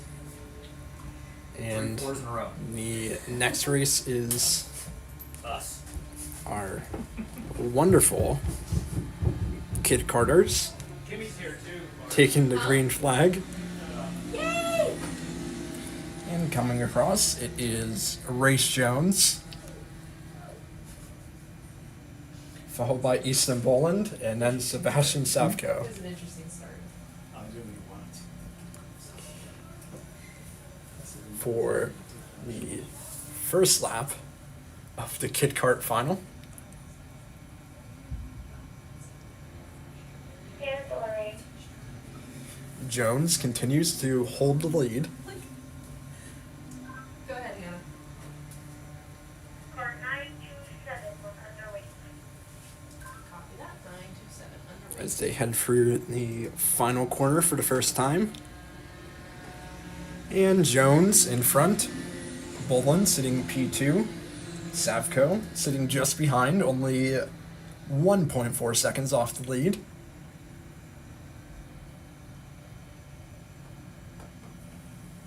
Oh, We'll see if Boland can close that gap down as they make the run down into turn 4.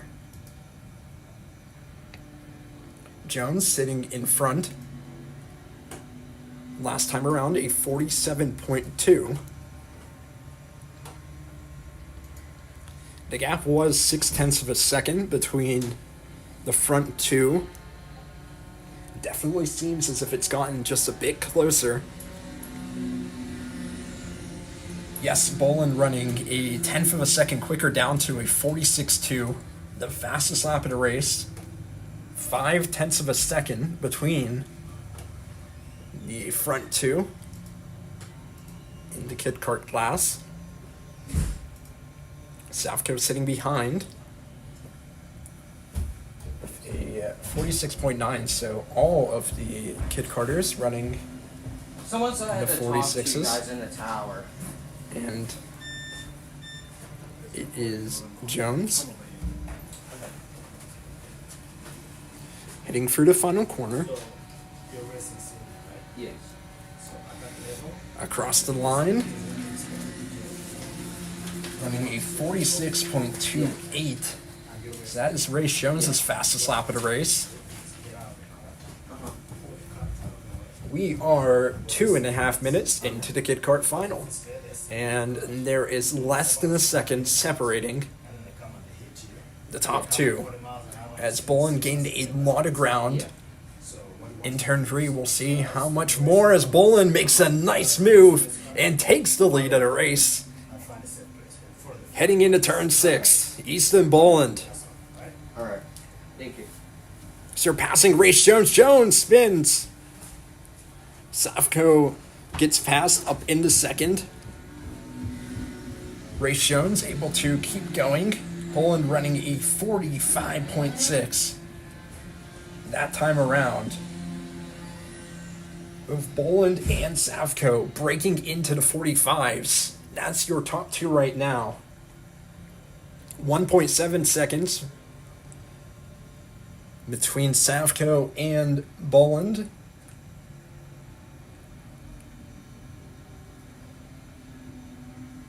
Jones still in contention. Dropped 6.5 seconds off of the back of Savko in P2.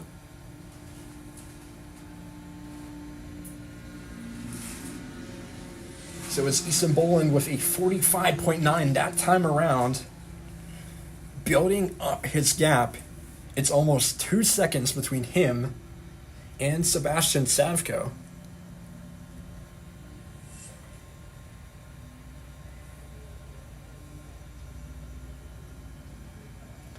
Boland able to stick in the 45s with a 45.93.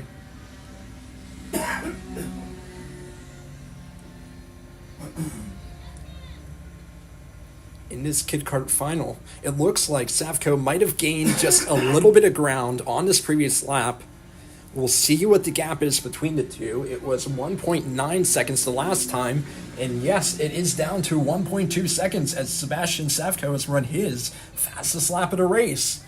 It is a 45.6.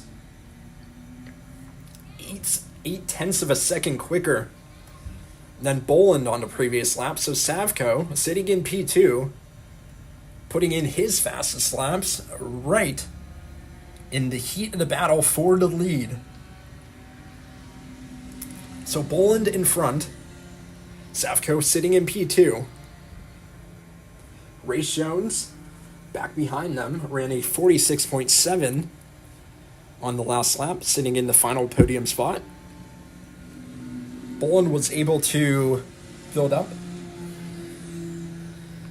what he had lost to Savko on the previous lap, so now it's 2.4 seconds between the front two. Boland pulling out a 45.1, taking the fastest lap of the race by 0.4 of a second. Heading up on 6 minutes, having surpassed in this Kid Kart final.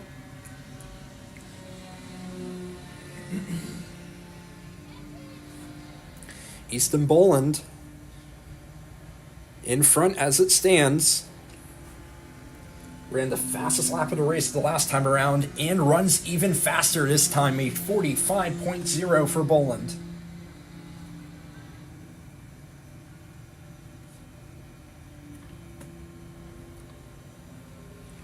Boland currently the fastest kart on the track,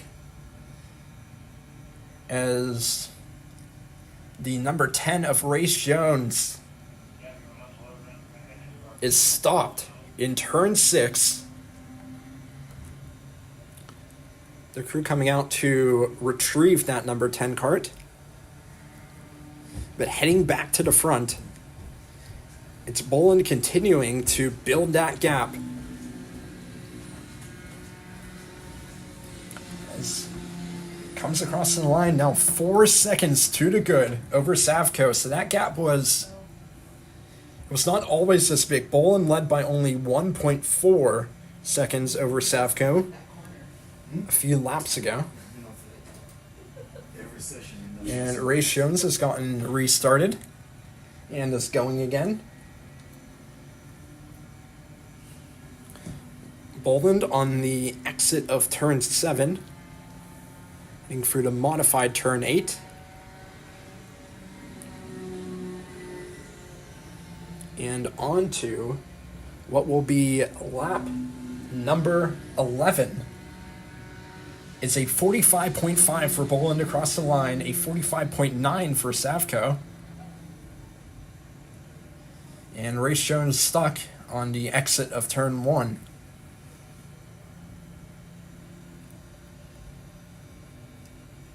Boland heading through 4 right now.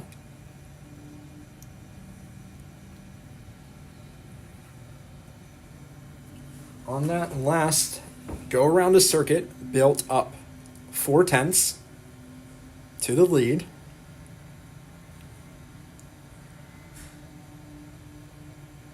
And as Boland comes across the line, it will be a 45.8, so still running consistently in the 45s. Savko with a 47.0. 8 minutes and 45 seconds having gone in the Kid Kart final.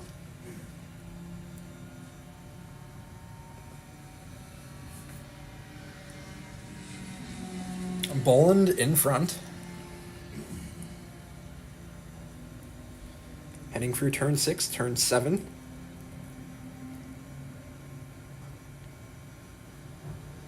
And now through the final corner. And the checkered flag being waved for Easton Boland. The winner coming across with a 45.786 is the final lap time. Savko with P2. And Race Jones will take the final podium spot. A great job by all of the Kid Karters today.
And the next of the final races is going to be the Masters class.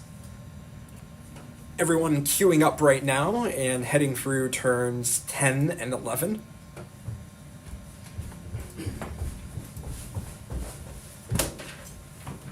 At the front of the field,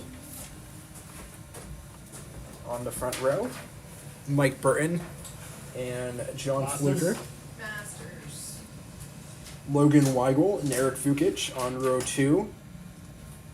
Jeff Libertor, Michael Latanzio sitting behind them on the next row, starting in 5th and 6th. As the field heads through the final corner, and we're going to be underway with the Masters final.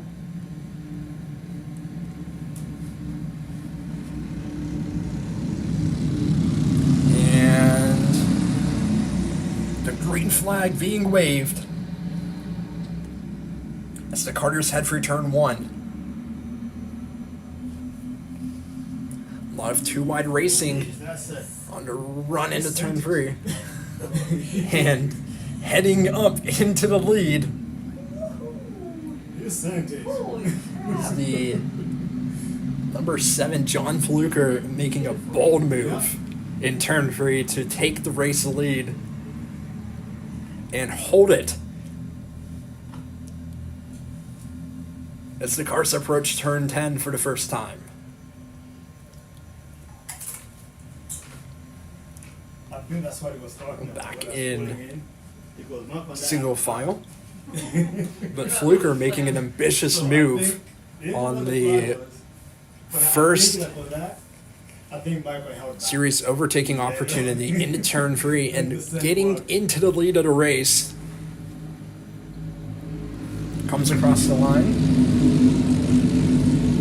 leading Burton. Michael Latanzio up into the final podium spot. Let's see if we can keep it. Burton continuing to pressure the race leader Fluker. Latanzio sitting behind. And then the times it fell. So that's your top 3, and then Uh-huh. 4 through 7th. The pack led by Eric Vukic is sitting just a couple tenths behind. This guy, where did it end up? And the Finish top line? 3 heading through 11. Check real quick. Well, that other top pack was like within 6. 6. Yeah. Not horrible. So, through the S's, Fluker still leading Burton, leading Latanzio. And yeah, look at those top 3 as they come across. It's only a 10th of a second separating each of them. Bump drafting down into 3 into 4.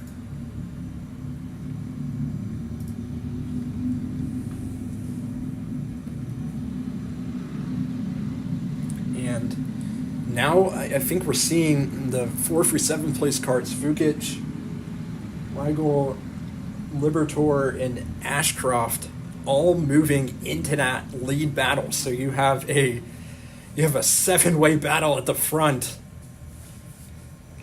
A pack 4, the race lead. Still early on. And this Masters final. The front 2 beginning to find a little bit of breakaway space. And as they come across, Fluker leads Burton, leads Latanzio. You're going to have to go all the way down to Douglas Borsch in P8 to find who ran the fastest lap that time around. As there's a move for the lead, Burton going to the inside. Pass Fluker in to P1. Mike Burton back up to where he started a race. Yeah, that's now becoming a 9-cart pack as Michael Fisher down in P9.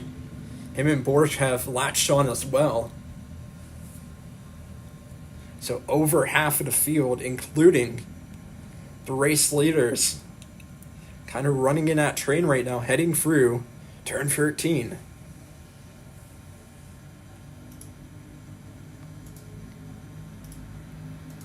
Burton still in front, heading out of the final corner on to lap number 5.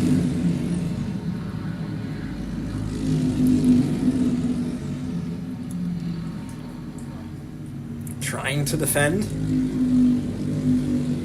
Fluker trying to stay within striking distance.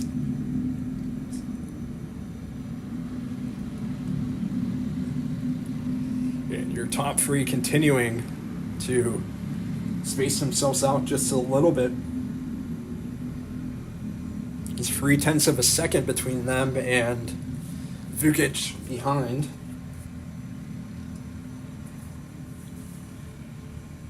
The pack as a whole running the mid to high 104s right now. So Burton's still in front.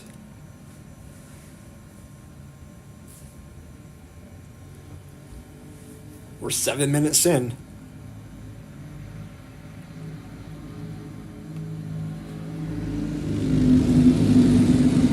That front two, as there's a move going for 4th. Libertor looked briefly to the inside and still battling for 5th there. Bunch together, Ashcroft getting involved as well. And all managed to get out of that cleanly. Battling for 5th, 6th, 7th place.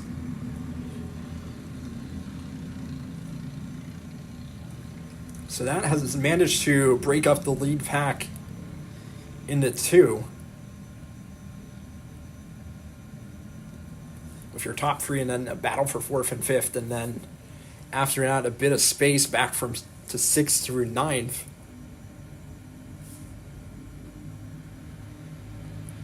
Burton still leading the way.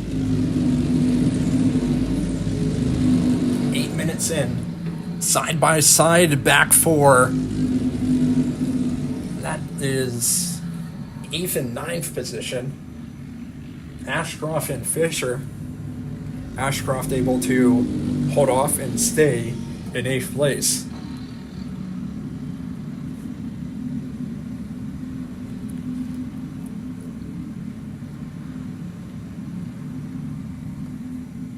Heading up on 8 minutes and 45 seconds in.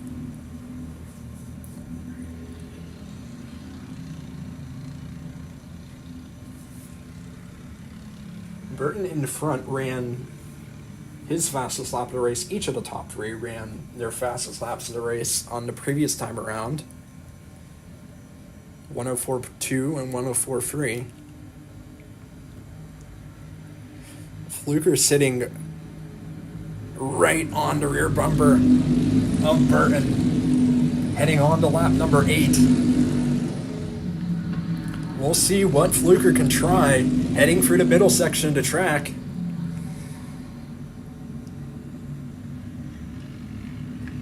Not going for anything quite yet. Keep an eye on Borsch behind. Doug Borsch in P4 is the fastest kart on the track right now. A 104.0. He ran back on lap 5, the fastest lap of the entire race. And still that 104.4 is faster than Michael Latanzio in front of him. 10 minutes having gone.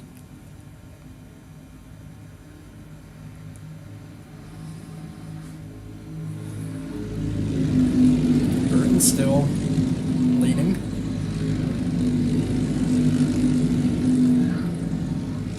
So that last time, a 104.2 from Burton and Fluker, and then Latanzio and Borsch both running quicker than the top 2.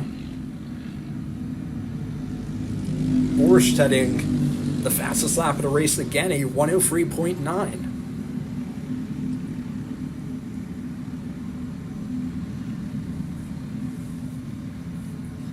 And Borscht heading, well, peeking to the inside of Latanzio and to run down to 10.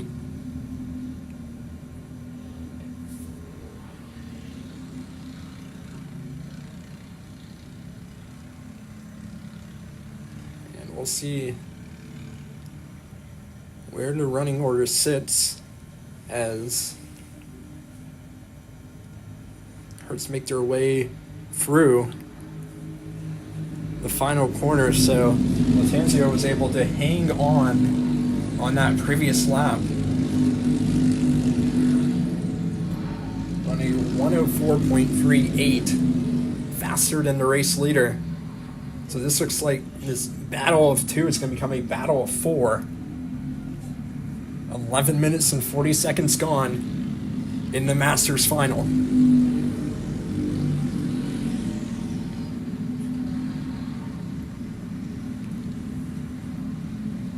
The leaders heading into turn 10. It's a 1.7 second gap between Borscht at the end of that front four train and then Vukic down in P5.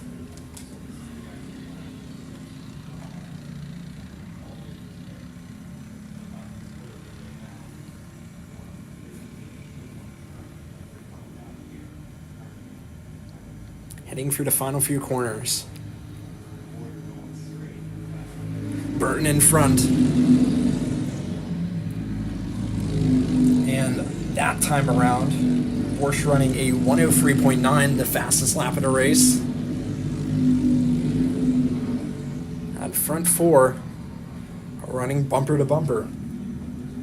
12:45 having gone. Latanzio 6 to the inside, tries to maybe get alongside Fluker, but unable to, loses out on a lot of momentum in the process.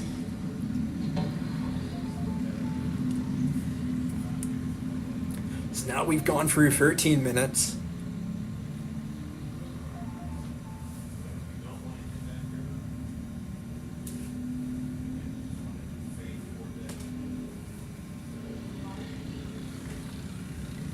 That lead pack coming back around.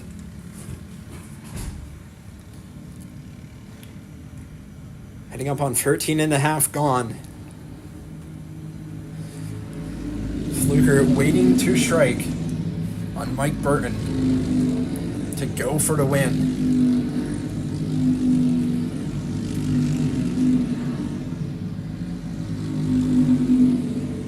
And Latanzio sitting right behind both of them.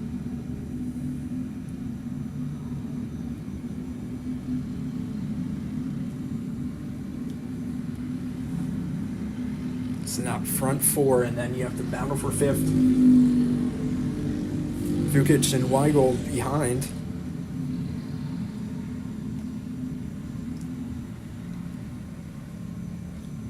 Let's see what the strategy is for the front four as they continue to be bunched together.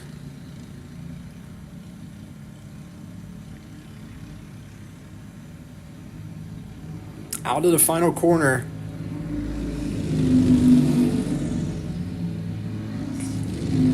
Who's in fourth? Doug Borscht. And heading through turns 3 and 4. That lead pack of karts. In this Masters class.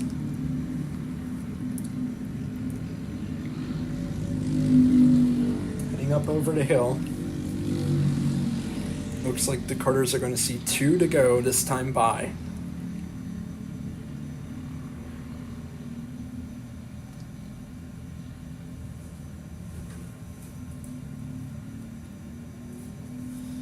One of that front four has fallen a bit off of the lead pack.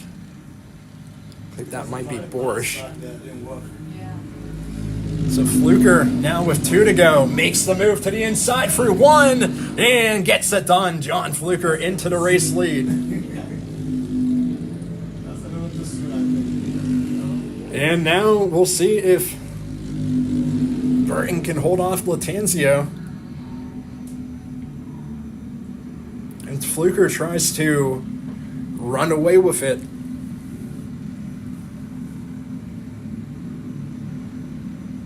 Well, good job by Burton to get back some of that momentum. Get onto the rear bumper of the number 7. So the white flag will come out this time by for John Fluker, who leads this Masters final. But out of that pack of 4, who will come out on top? 1 lap remaining. Burton peeked to the inside, but didn't go for a move there. They're 3 wide for second.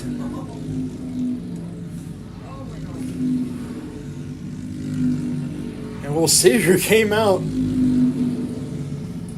besting each other in that strap. Looks like the order has remained the same. Burton in P2, Latanzio sitting behind, Borsch in 4th. Probably got Michael. I don't know how he pulls that off. Even on the straight. Still in front. Fluker More than trying to pass. heading for 11 for the final time. Is anyone going to have it in them to make a run to the line in this Masters final? Side by side, heading for the final corner, moving under, and it's going to go to Latanzio by 4 thousandths of a second. Was it Michael? Burton in P2. Which Michael? Fluker in P3, Borsch P4, Vukic P5, but it's Latanzio who ended up on the inside of the front 2 going side by side for the final corner and taking the win. Oh my gosh, I wish we. Oh my gosh. Weigel P6, Ashcroft in 7th, Libertor P8. The Cesaro comes across in 9th. Randy D'Amato finishes the top 10.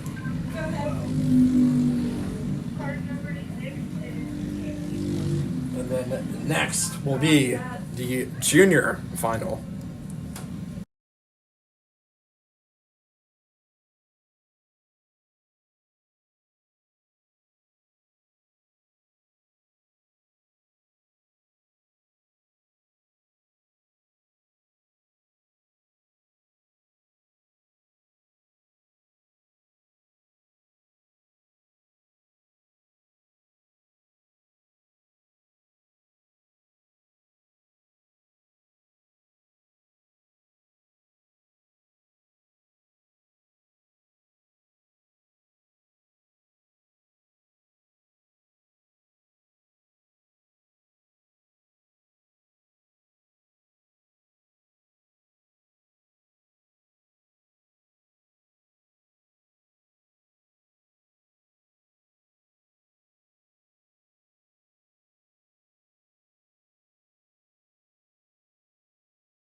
All right, in the junior final has JJ O'Neill and Jack Cadu starting on the front row, Colton Geyer and Caleb Smith sitting behind them.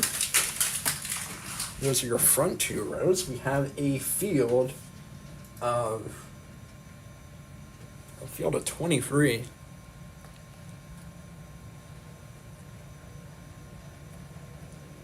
Heading through the S's onto the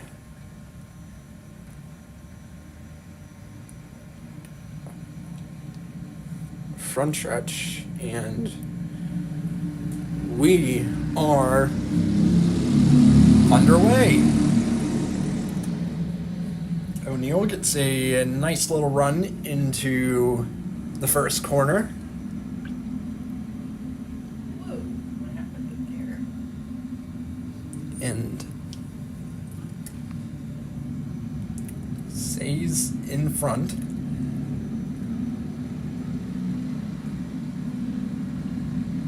Hadu sitting behind. Geyer also within striking distance.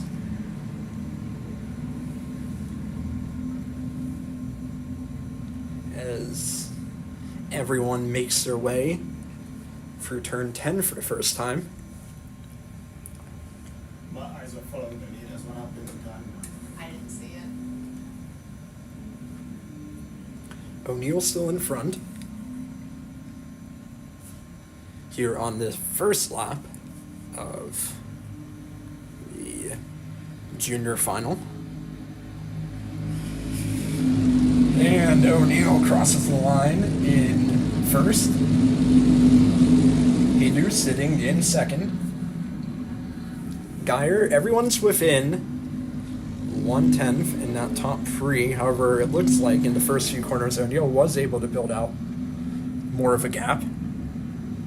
Geyer sitting on that back bumper of Jack Hadu in that 8:17.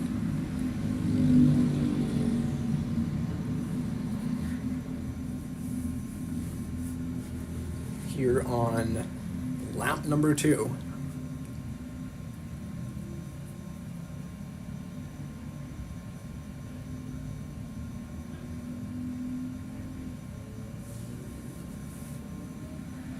O'Neill in front.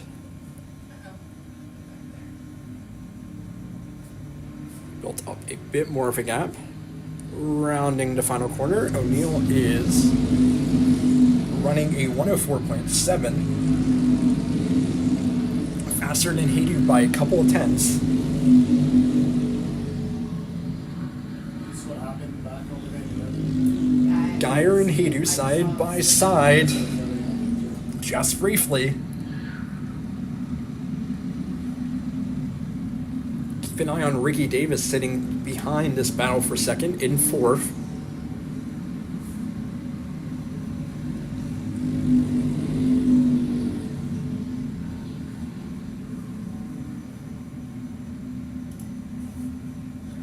O'Neill in front.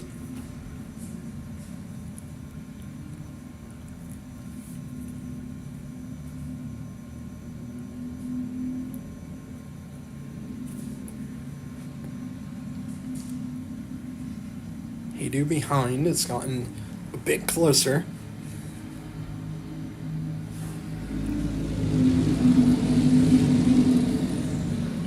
That last time around, Davis ran the fastest lap in P4, a 104.0.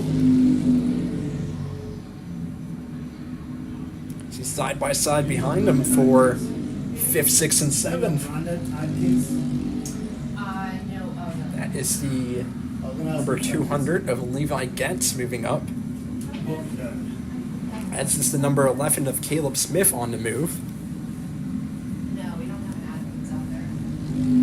No, he's not a racer. He's the guy walking down there with the rims. O'Neill in front the last time around. It looks like Had a lead of 800ths of a second.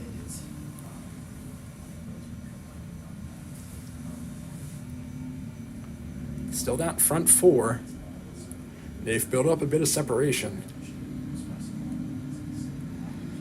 Haydu peeking just a little bit to the outside as they come across the line. Geyer peeking a bit to the inside.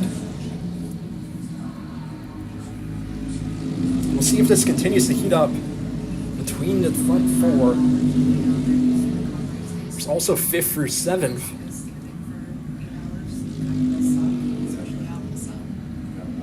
And Geyer potentially looked on the inside of 4, not able to get in position to make a move.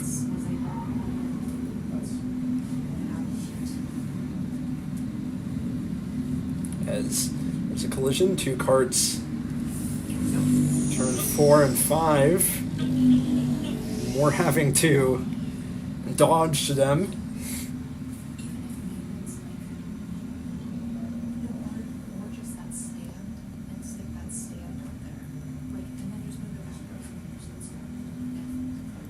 So your top 4.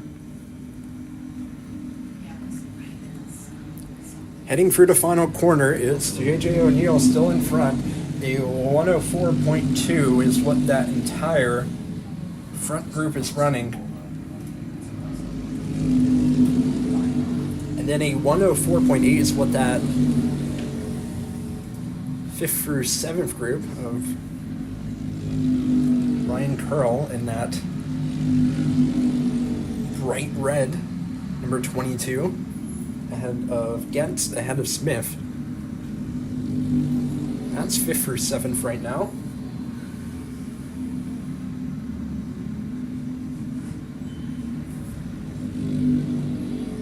And then behind them, Landon Ashcraft, Reagan Harbert, and Keelan Torini fighting for 8th through 10th. So that front 4 in this junior class, O'Neill in front.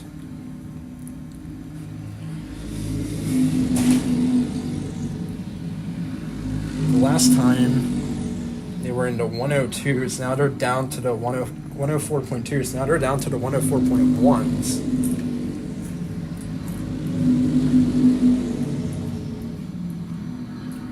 As we see side by side back for 8th and 9th. Like Keelan Torini and Landon Ashcraft battling. Torini has moved up into 8th place as a result of that.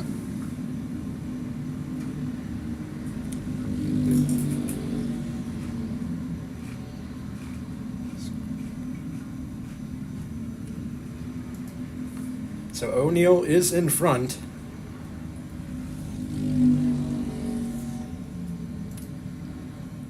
And the group of 4 continues to march on.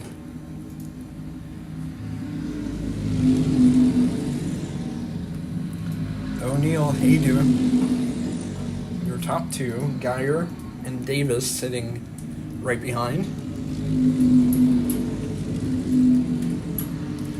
Davis runs a little bit wide through turn 3.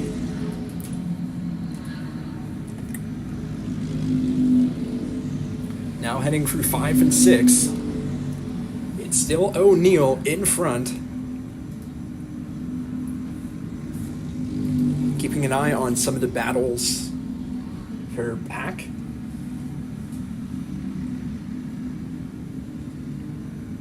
Looking at that pack. You see heading through 7 now, that is for 12th place. Nate Green poking out to the side.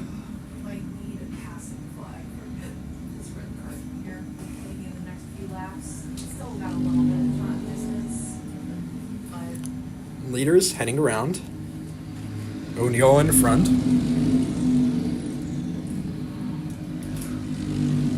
Top 3 continues to sit right along each other as potentially to the outside is Haydu. Jack Haydu looking to potentially find his way past O'Neill. JJ O'Neill has been dominant throughout the course of this entire day. in the junior class and finds himself leading the final with 11 minutes having gone. Number 91, blue flag. Did you hear me? Yeah, he's gonna go. The top three heading through turn 14 now. A blue flag being shown to a lapped car as the leaders to the inside.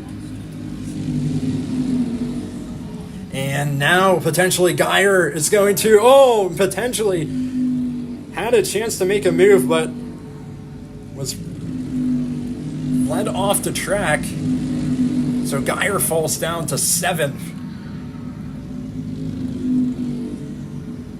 And also that period where the leaders were trying to get around the number 91 has allowed Ricky Davis to get into the mix for the lead, not only picking up a spot, but also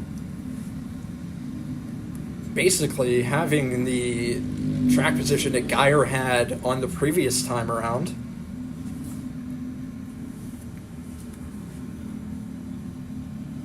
So it's still O'Neill in front. Hey, Adam. Hit that hard again. And Haydu sitting behind, so the front two remained unscathed throughout that. But allowed Ricky Davis to really catch up.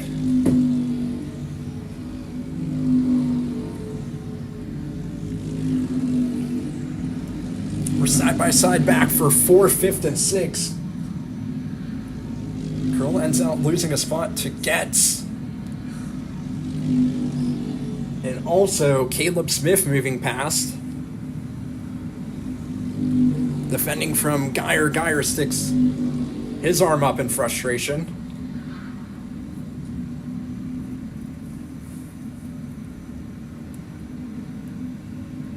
So a lot of movement going on back towards the rear of the top 5. However, at the front, it's mostly stayed the same throughout the entire race, other than Ricky Davis picking up a spot from P4 into P3. It's still at the top.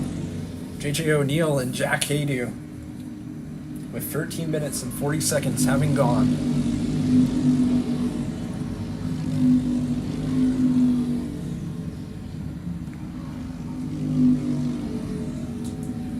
We'll see if Haydu has a chance to make a move.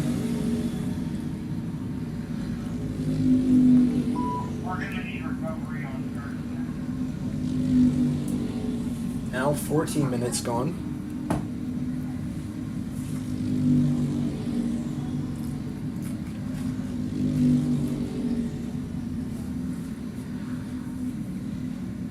O'Neill sitting in front.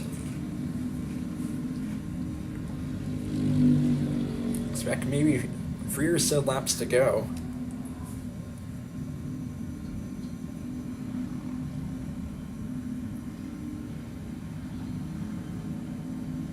So O'Neill, at that time around, a 104.0. Ricky Davis ran the fastest lap of the race.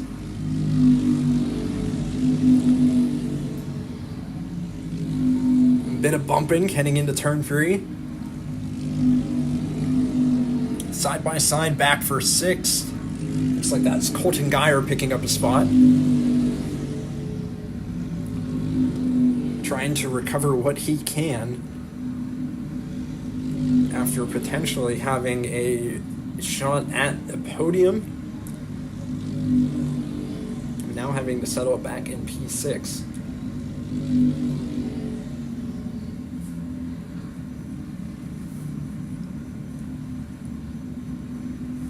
So the leader's heading through 13. There's 3 laps remaining.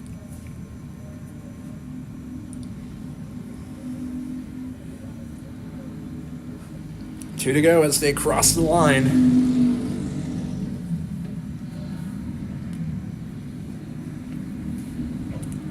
Will Haydu try to make the move on this lap, maybe wait for the last one?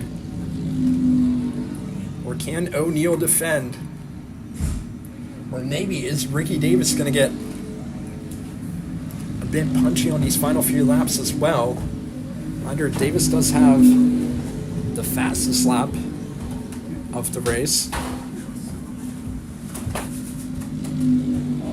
So there's a move to the inside for the lead with 2 laps remaining. You said when you were pushing your cart out, you said, I don't know why I'm doing this. That's why you're doing it? How about that, huh? We're gonna give you a bit of fun. And as they come across, we'll see if O'Neal has retained the race lead heading on to the final lap. The running order, yes, it is still O'Neal ahead of Haydu, ahead of Ricky Davis. 1 lap remaining. Who can make a run into turn 3? And they're side by side for second. Davis to the outside. Haydu trying to defend. And this is exactly what JJ O'Neal wants. It's the 2 carts behind him fighting for position.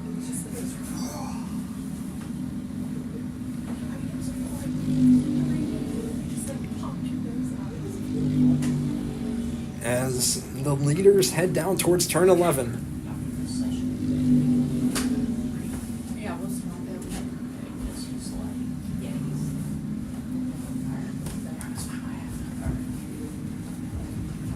there. Heading towards the final corners, it's JJ O'Neal, who has led throughout the entire race. Is Haydu going to be able to make a run? Not quite. O'Neal holds off and takes the win over Haydu, over Davis. Gents will come home in 4th, Smith in 5th, Geyer in 6th, Curl in 7th, Torini in 8th. And we'll watch as this pack comes around. Ashraf coming home in 9th. And Harvard coming home to round out the top 10.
Alright, our next final is the I've already seen it, but Cadet. it's kind of funny. On the front row, it is Hayden Lawson and Preston Fisher. Addison Haydu, Daphne Cole. Row 2, Rohan Reddy, Cody Templer, Brecken Boland, and Benjamin Moyer. On row 4, Eli Alexander and Dylan Goddard. Row 5. And then sitting at the back of the field on row 6, Jamin Trilli, Anthony Schiaffoni. So 12 cadet karts.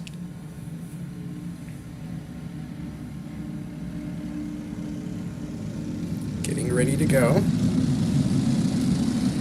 And we are underway. Lawson with a good jump. Clears the field into 1. As the cadet karts make their way into turns 3 and 4 for the first time. This is the 14 of Addison Haydu sitting in P2.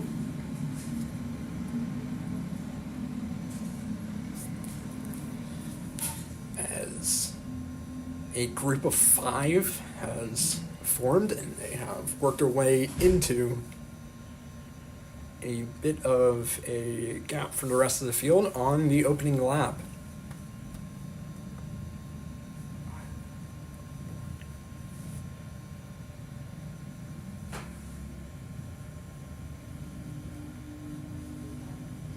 One kart spun around, getting back going in turn 12. As Hayden Lawson comes across the line.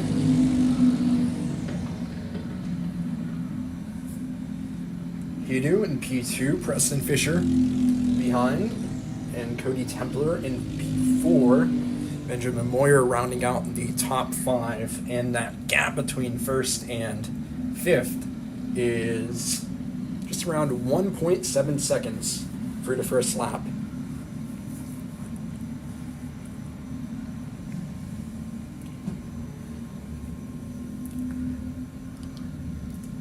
Lawson still leading.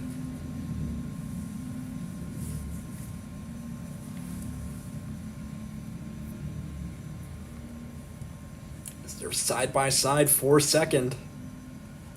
And a nice move around the outside.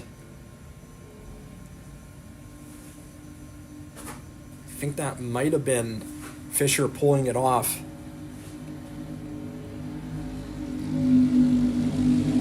Yes, Preston Fisher around the outside in turn 12 and up the inside. Oh, nearly a move by Benjamin Moyer, just ran out of space going for 4th.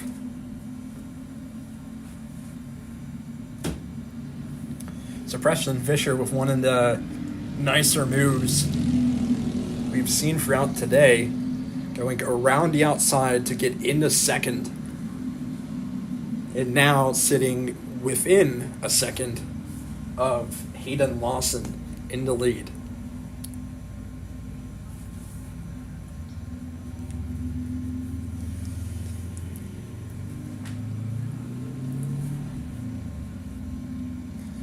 Lawson in front.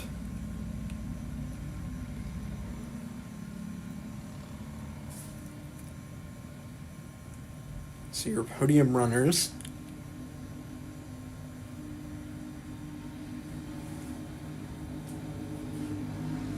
Breaking away from the rest of the field. Fisher did go faster on that previous lap, a 106.0. So down to 0.8 of a second is the gap between the leader and the second place kart. We have quite a battle here towards the back half of the top 10. Following along with the 44 of Rohan Reddy. I'm just letting you know I need to make an emergency trip in my car. I ripped my Trilli pants again. behind. You're on, you're live. I don't care. Okay, go. Red. Trilli is sitting behind.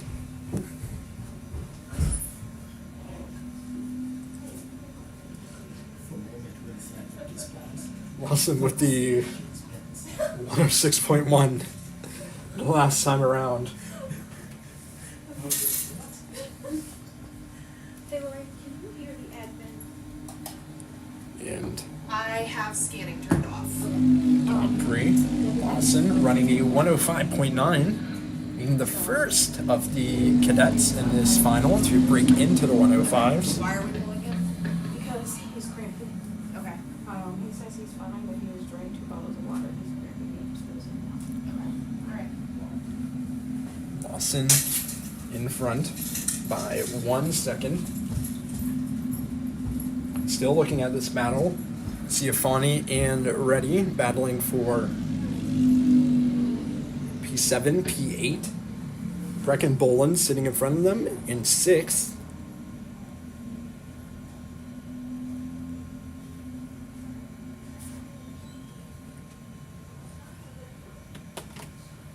Lawson is your leader. 7 minutes have gone in this cadet final.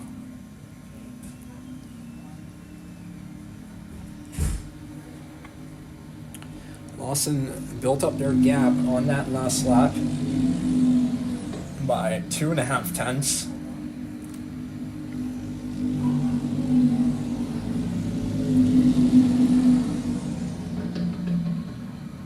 As a whole, the leaders are running around 2 seconds a lap faster than the karts were following now, running from 6th through 9th.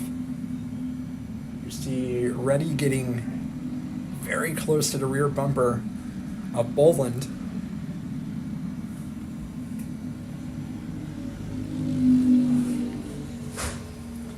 As there's battles towards the rear of the field. Continue on. Kart's heading up the hill.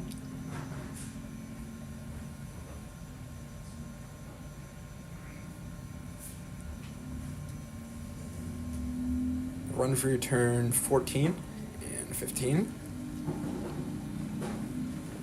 It has gotten closer on this lap between Fisher and Haydu. Down to half a second. Separating P2 and P3. Alright. If you guys could start your trek out there now, just so we're not having to hold. So Haydu currently getting closer to Preston Fisher.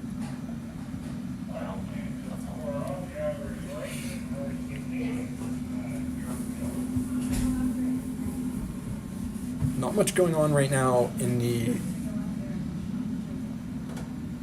as far as overtakes, however, still that 4th through 9th place still sticking together.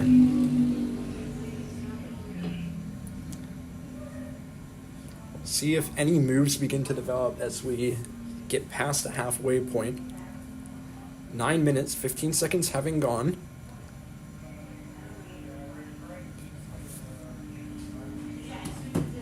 It's gotten a lot closer between 2nd and 3rd place. You can see them right now, Preston Fisher and Addison Haydu. That last time, Haydu ran their fastest lap of the race, a 106.0. This battle continues to heat up, getting closer and closer.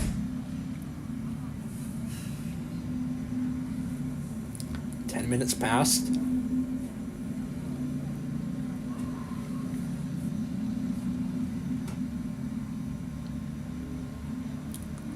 The leaders head into turn 11. Hayden Lawson still in front comfortably by just over 2 seconds. Lawson on the last lap was the 2nd quickest through the field, just behind Haydu, both running 106.0s.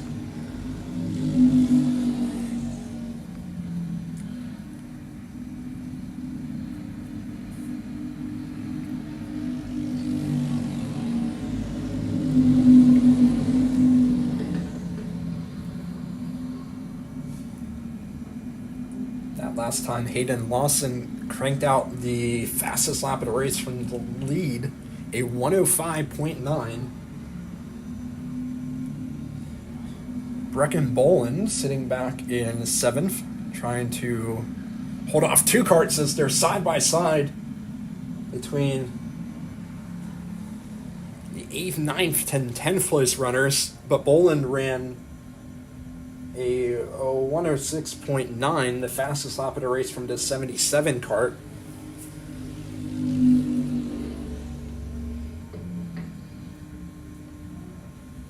Eleven and a half minutes down.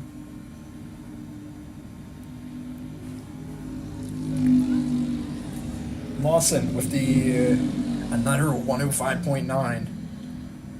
That last time around, Haydu and Fisher also ran.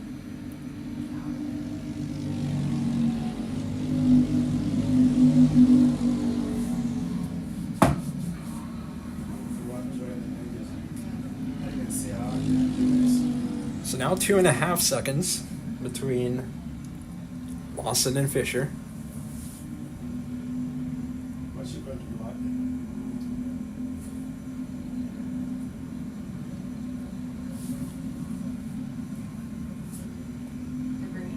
Heading up on Having cramps. 12.5 minutes gone.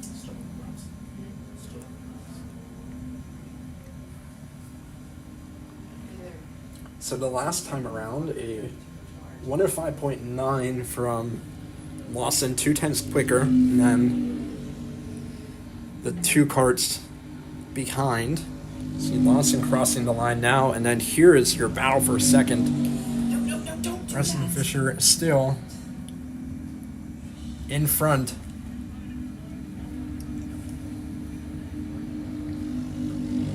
So it's Fisher now in P2, made a move past Haydu in the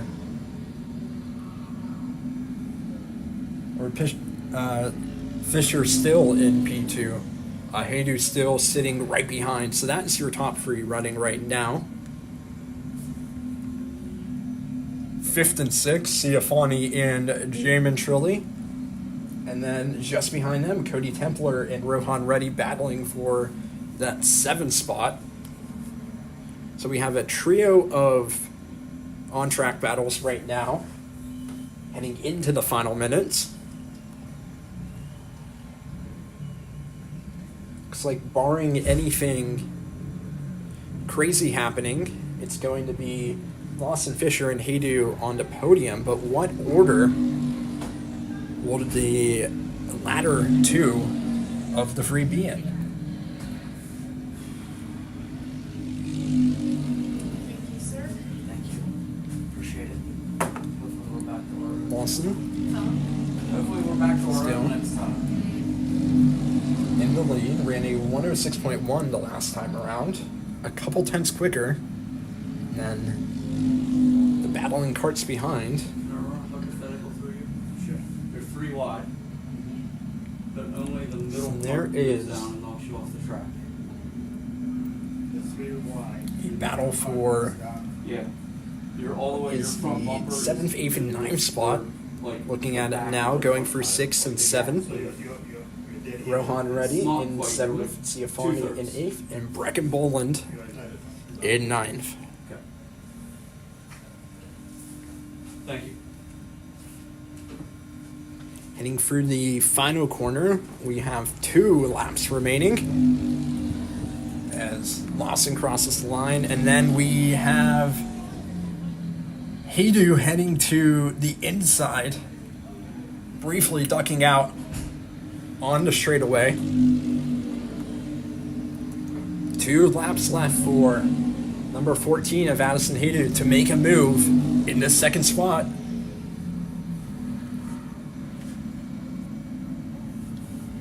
Fisher defending that inside line, heading up through 7.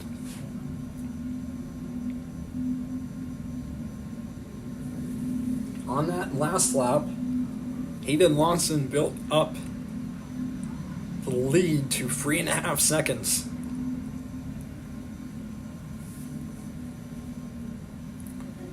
And Lawson will take the white flag this time by.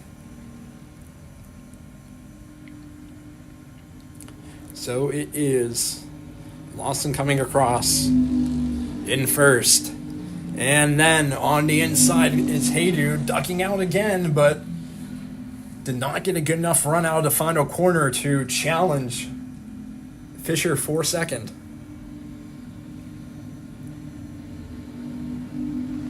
This is still great racing for second spot.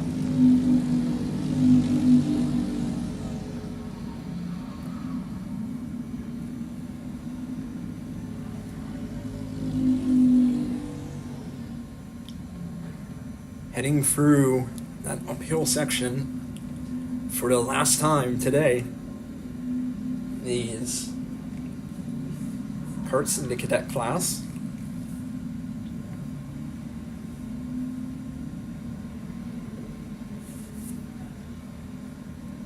And on the exit of turn 13,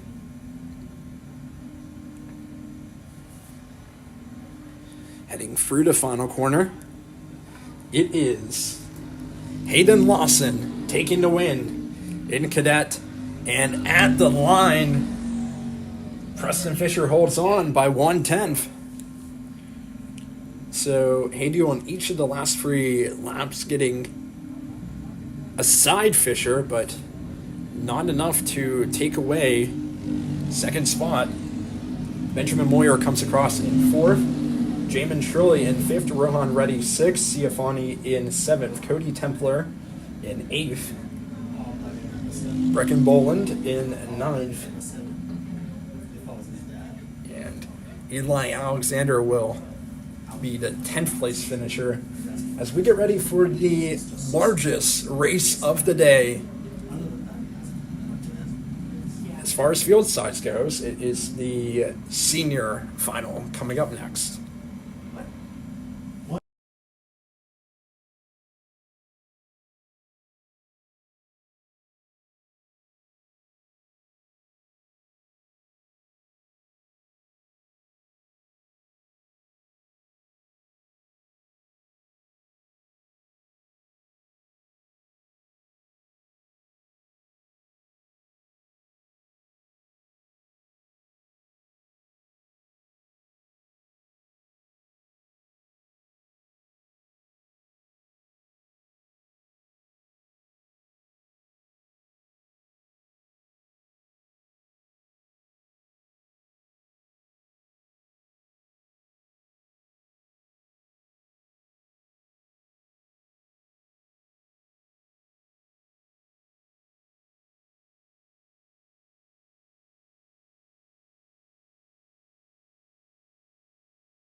heading to the line, the senior class final. The front row of Dylan White and Cody Johnson leading the field to green.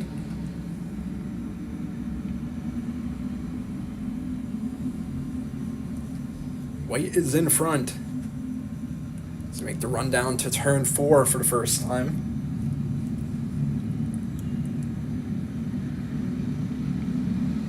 A field of nearly 30 karts as one spins around, and two end up off track towards the rear of the field. No serious contact between the two, and both have managed to get back on.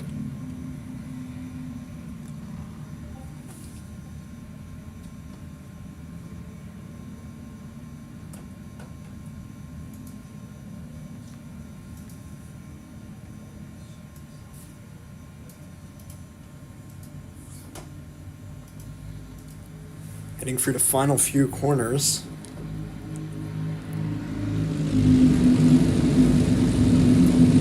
And it's White, followed by Cody Johnson, followed by Lucas Van Kuren, Gavin Isaacs, Sunseri in P5.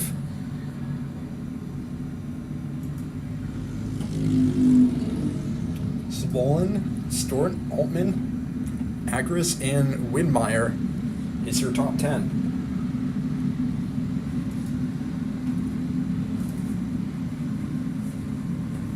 Heading up the hill on lap number 2.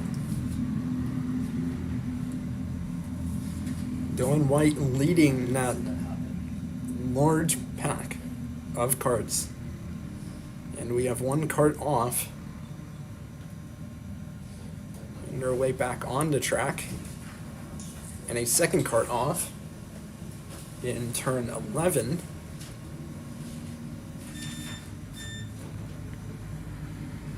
So the front 4 running bumper to bumper across the line. It's Dylan White, followed by Johnson, Van Kuren, Isaacs.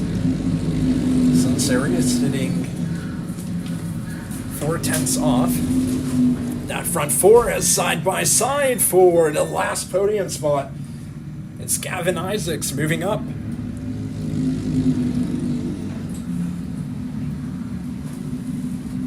Isaacs up in the 3rd position. And a slow kart then collision through 5. Hey, you're gonna come down here and help this guy out. His back tire is off. And the front group still working their way across. One kart stopped in turn 5. Adam, do you see what happened with that? I saw what led to it. The one dude spun himself and then just came back on the racing line. Dylan White in front. Johnson and Isaacs sitting behind.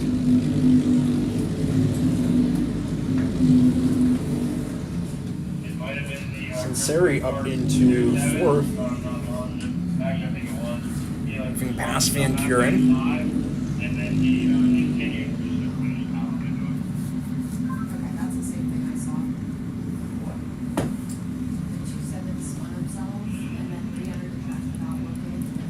Dylan White still leading the way. Ran a 103.7 the last time around. Get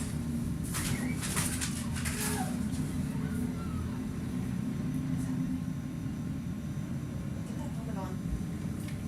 Aiden, tell him to put his helmet on.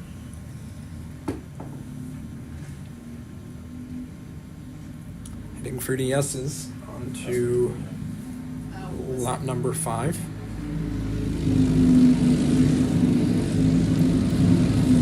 Into turn 1. Still Dylan White in front. Cody Johnson, P2. Say that again. Gavin Isaacs at the back of this train.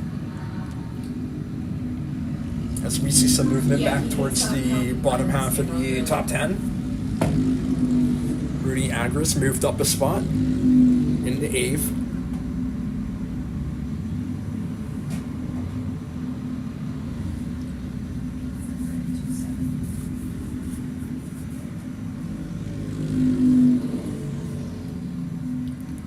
back section of the track. As the leaders come through.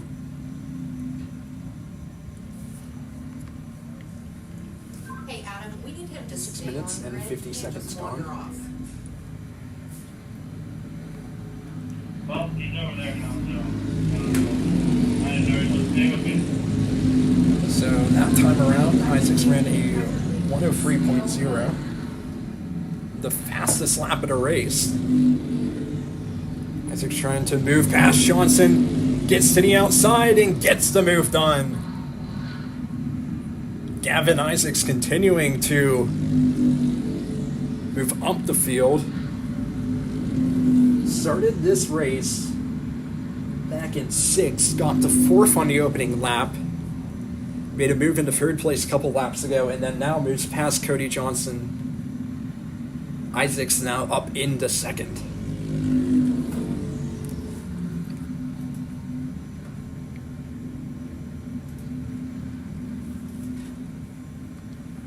So the next kart for Gavin Isaacs to try to pass will be Dylan White, the race leader.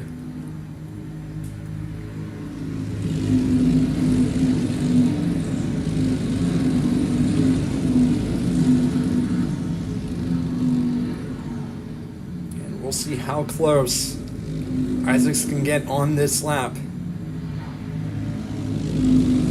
We see side-by-side racing back for 8th and 9th.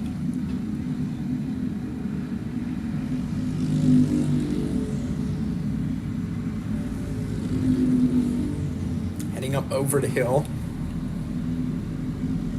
The top 10, as they ran the last time: White, Isaacs, Johnson, Sunseri, Van Kuren, Altman, Zwollen, Agris, DiCesaro, and Widmeyer.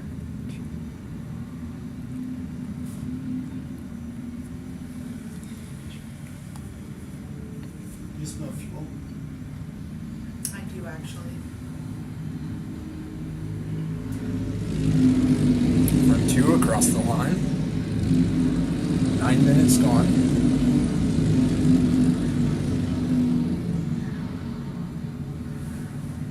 Still Dylan White in front. Gavin Isaacs has stormed through the field, or the front part of the field. But ever since he has reached the rear bumper of White, has been drawn to a standstill. Good defense so far by the race leader. To fend off a hard-charging kart. Battling for that last podium spot, Sunseri looking to the inside of Johnson.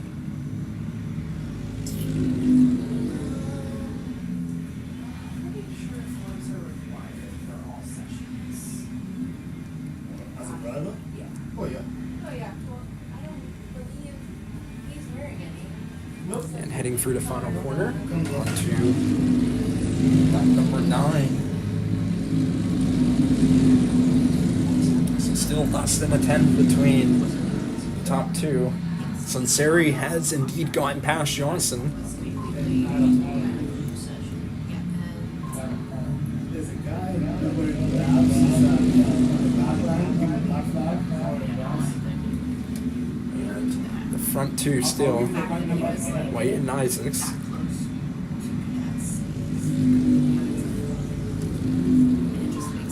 Towards the end of the top 5, and still that top 10 staying close within 5 seconds.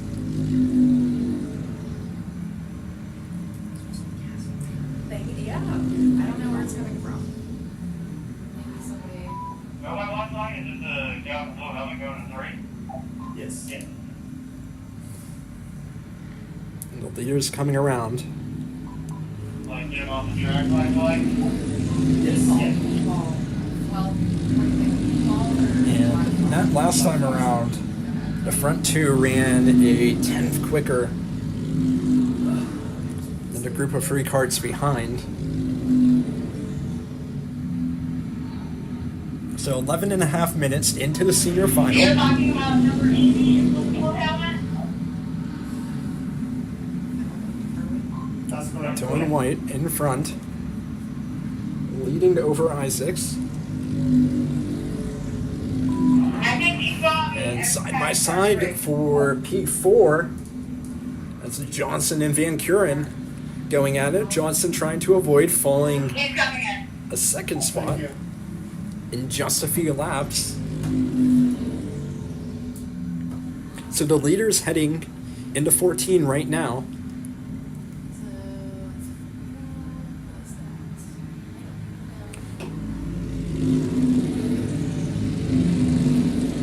And Gavin Isaacs sitting in P2 just ran the fastest lap of the race, identical lap time to Dylan White. So that front two are running the fastest laps we've seen all race, and they are attached pretty much right to each other's carts.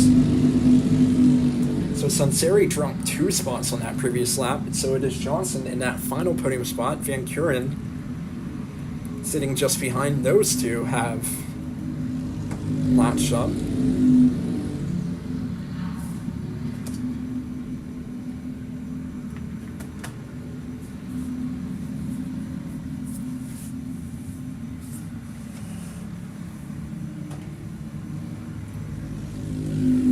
So it's White and Isaacs, the front two.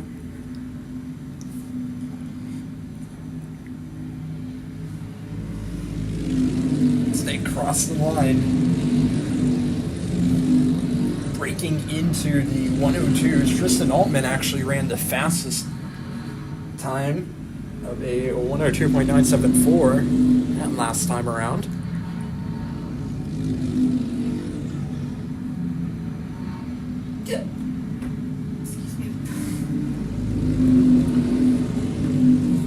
It's now 13 minutes, 45 seconds in, 11 laps in the books.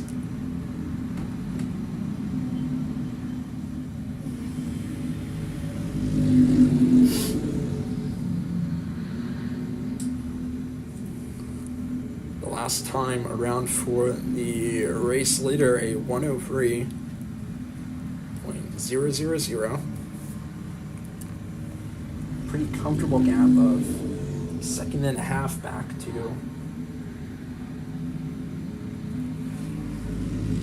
Cody Johnson in P3. So it's White over Isaacs, over Johnson. And moving to the outside, here's potentially the move for what could be the race win. And completing it is Gavin Isaacs through that middle sector, now in first. So Isaacs started in 6th, made up 2 positions off the start, made up 2 more throughout the race, and then now makes up an additional 5th position to take the lead.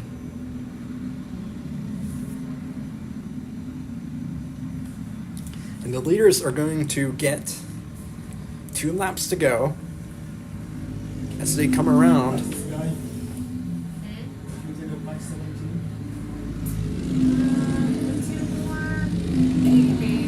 White sitting right behind.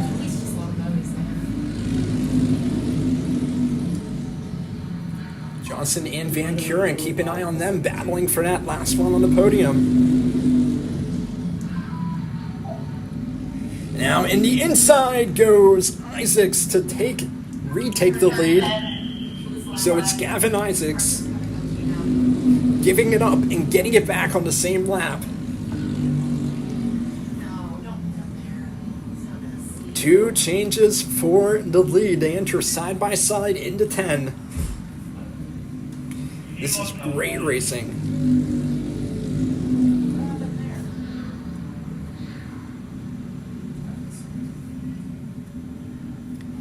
Coming around to take the white flag, a Kart stopped in 7.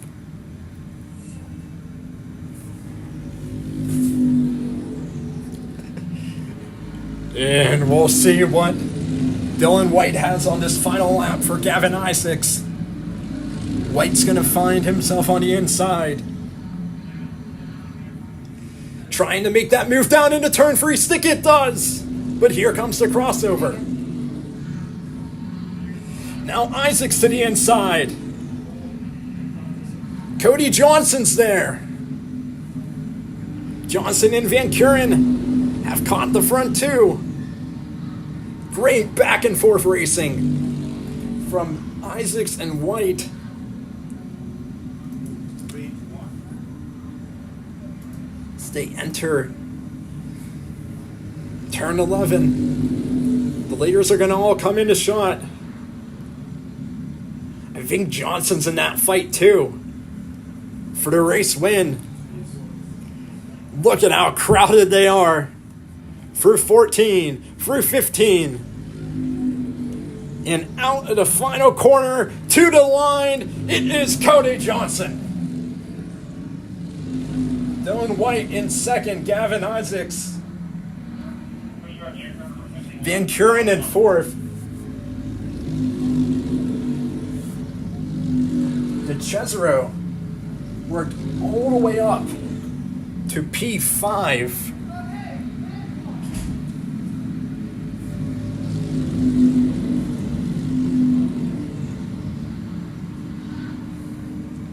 And that is your top five.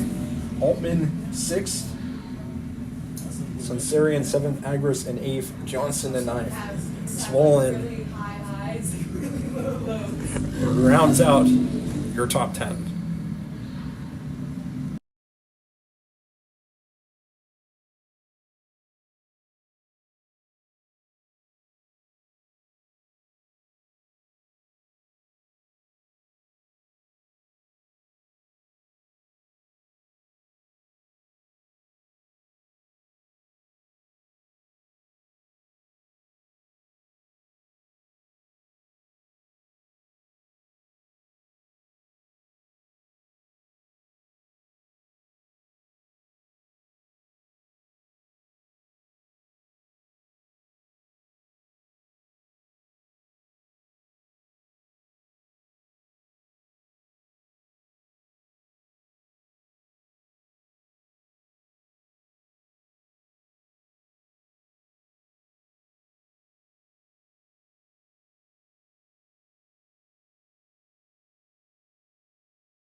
And next we have K Junior.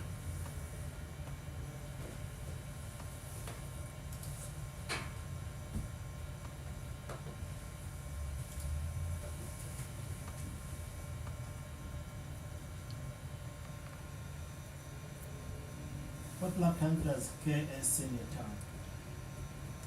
56s? They head through the I try to get, I do not turn get 12, turn 13. It comes every It's month. JJ O'Neill and Yak Kadu on row number 1, Keelan Torini. I'm like, Alex you know, I Verena stayed behind there them. in Spain. Ricky Davis, Reese Cooper, 5th and 6th, and then rounding out the field is You Brant guys Kramer. have to practice at all? You know how, like I said, the credit that I use for like the last whatever, I don't think I'm gonna use it. You know, this is Heading down into This turn way you 1. buy a season pass with all of it. It's O'Neill in front. Trying to take yet another win. Haydu behind. And then Torini sitting in third place so far on lap number 1.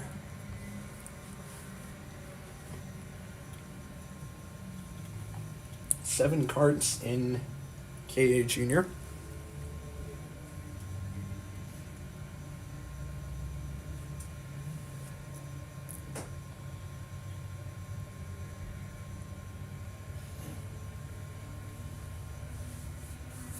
As they head around the final corner, and it is JJ O'Neill leading after one lap. Haydu, Torini, Verena, Davis, Kramer, and Cooper is your running order. See Alex Verena and Ricky Davis battling for 4th. Davis defends the inside, a bit of a bump, had to get the hand movement going to keep his cart steady.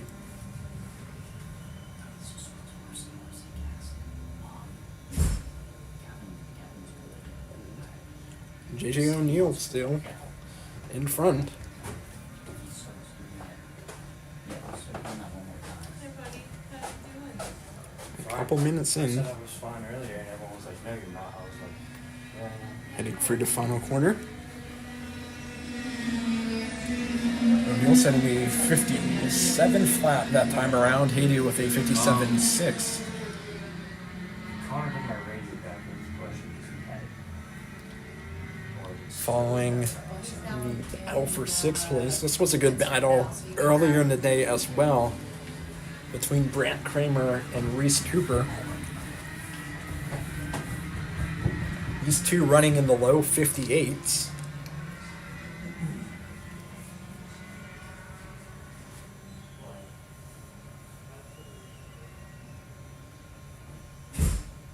As the Carters headed into the back section. Last time around, most of the field, with exception of O'Neill, sitting in that these guys are running 57. 57.6 to 57.9 range. O'Neill comes across the line with a 56.6. Haydu just below a 57.4. Torini just below a 57.6. And that is the front of the field. And there you see a move back for 6th. Reese Cooper heading to the inside of Brant Kramer.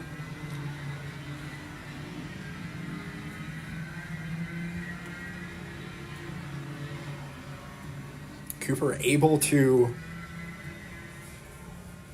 hold off his challenger, stay in 6th place for the time being. So the lead for O'Neill the last time around, nearly 2 seconds.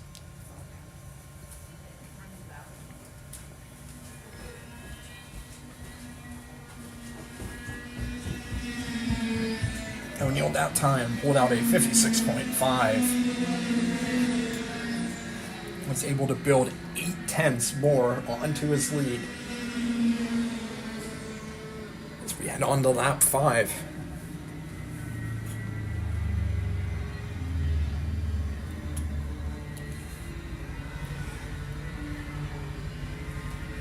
O'Neill in front.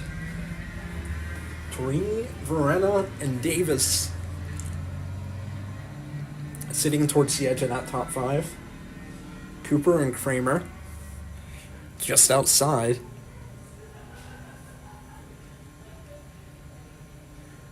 Six minutes gone so far in the junior final.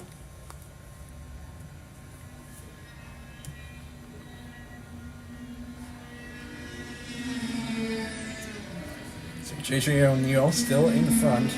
In a 56.5 the last time around. Jack Haydu still in second. Killen Torini sitting behind Alex Verena in 4th place. 5th place for Ricky Davis. Reese Cooper in 6th. Brant Kramer in 7th is your full field. Alex Verena ran a 57.03 that last time around. Was able to close a couple of tenths to Killen Torini. So now only 3 tenths separate that battle for the last podium spot.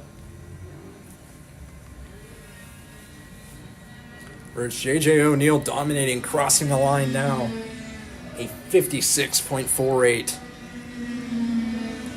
Keep an eye on this battle for 3rd and 4th spot. Torini trying to hold off Verena. Ricky Davis also is going to be within striking distance, sitting in 5th place.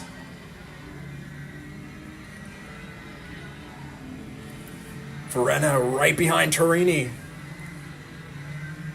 Trying to slide its way through turn 6 and 7 as much as that kart can.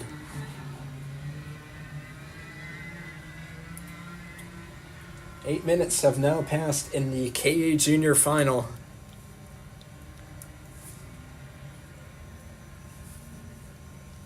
It is still JJ O'Neill out in front. But look at this fight. Heading through 14 now.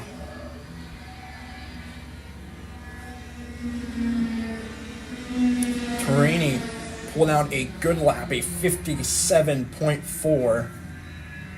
to build out just a bit of breathing room. Jack Haydu sitting in front of this battle had a 57.2 the last time by. That's his fastest lap of the race. To give just a bit more space. Verena and Davis.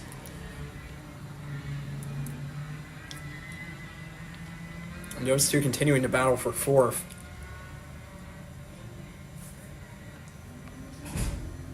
To get a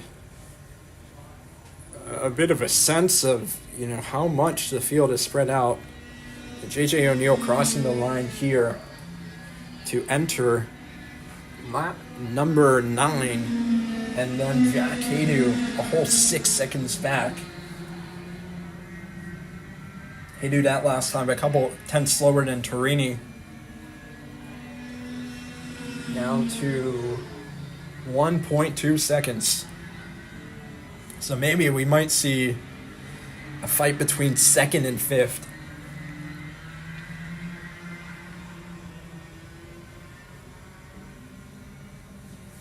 Beginning to form up in the closing stages of this race. We still have quite a bit of time to go. 10 minutes having gone. JJ O'Neill heading through the final corner. It's a 56.6. And then there's 2nd, 3rd, 4th, and 5th. O'Neill in this race holds each of the 8 quickest lap times so far. So fastest lap times 1 through 8 of anyone in the field are all held by J.J. O'Neill, and we're only on lap 10.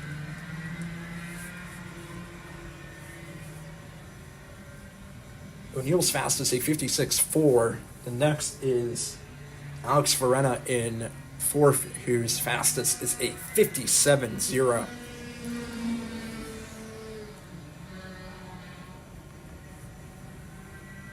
So O'Neill heading through the final corner onto lap 11.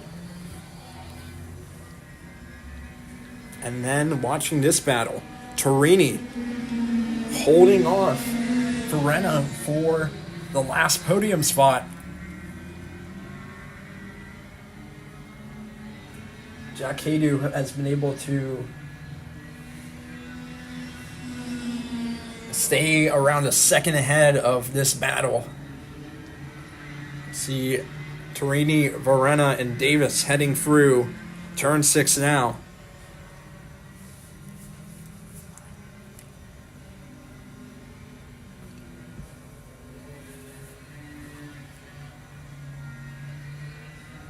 As the leader, O'Neill, it's into 14.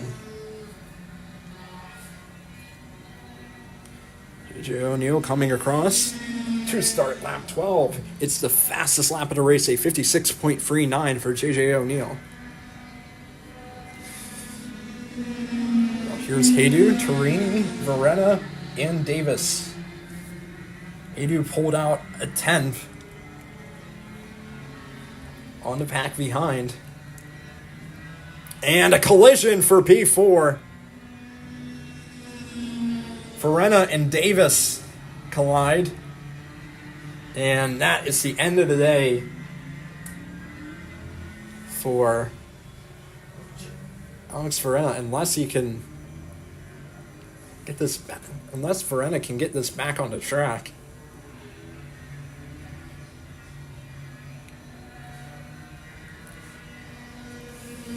But definitely out of contention for a podium spot. Getting the kart going again. And yeah, in that battle for 4th position,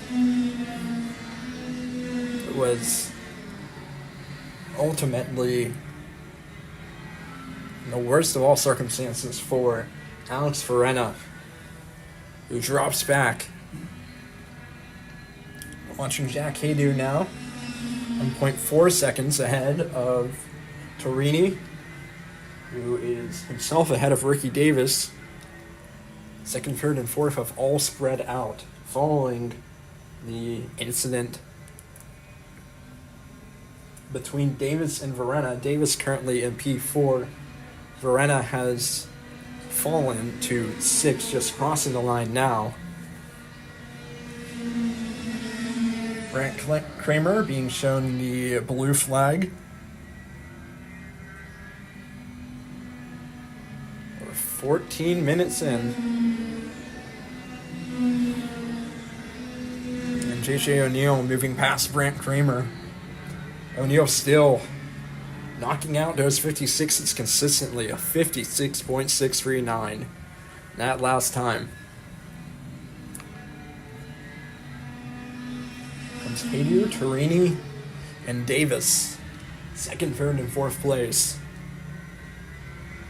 Reese Cooper has moved himself up into the top 5 as a result of the incident between Davis and Verena. Cooper sitting 30 seconds off the lead, 12 seconds off of the next competitor.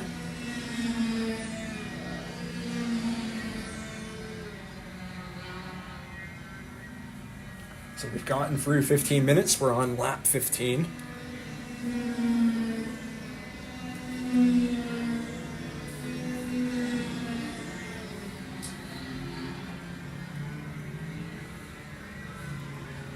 It is J.J. O'Neill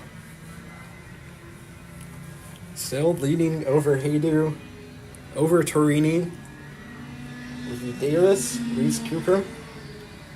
That's your top 5.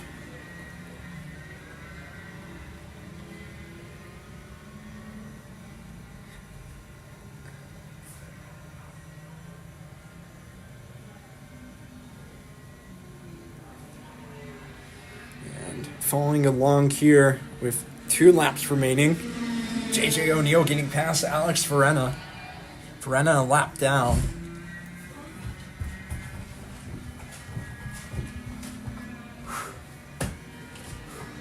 And then Jack Haydu coming across in second, Torini. And then in fourth, it's Ricky Davis.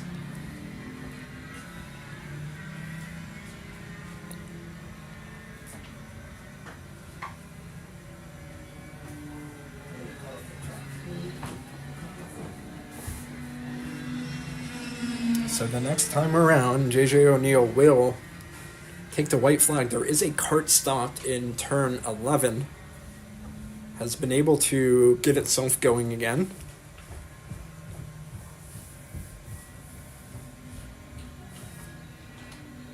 So JJ O'Neill taking the white flag, 1 lap remaining in the KA Junior Final. And O'Neill's lead is massive at this point.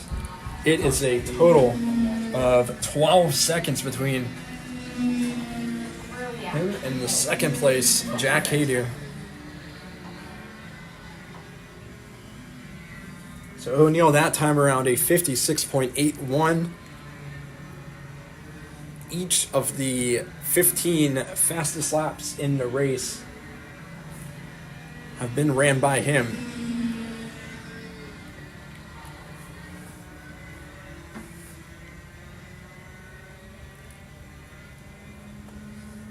And now progressing through turn 14 for the final time, it's JJ O'Neill who will win the KA Junior Final.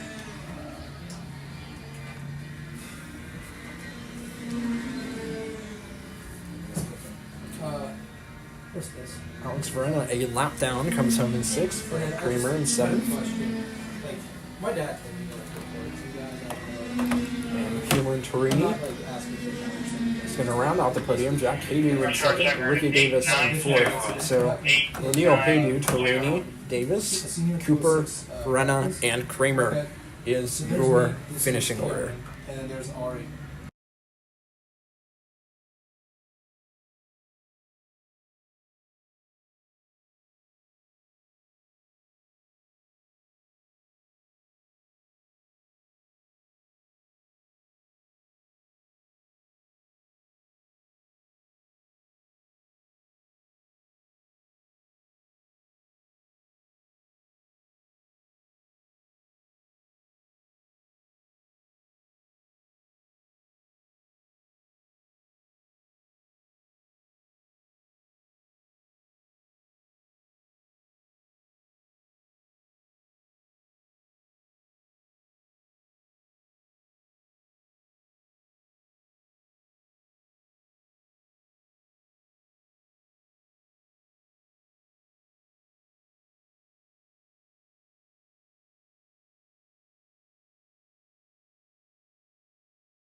And next we have the Mini Swift Final, Jamin Trilly sitting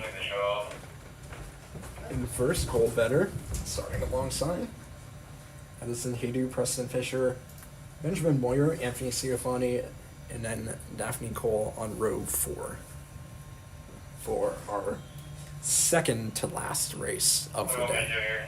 Want me to see what we can do? Or You what have- are we doing? Is it dead? We have a cart stuck.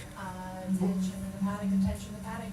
If you Put it off have the a rest. pit race transponder and you are done racing for the day, Put it off the Hey, rest. look, look, turn that transponder to scales. And we're gonna have 5 carts. You have rented a pit Yeah, race get it on, he's done. transponder. Take the green You are flag. done racing for the day. There's a 6 slowly working around. Transponder to scales.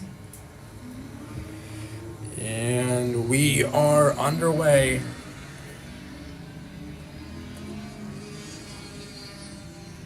It looks like it was the pole sitter, the 95 of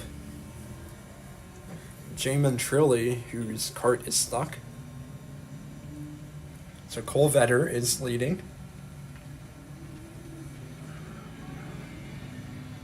Vetter ahead of Preston Fisher.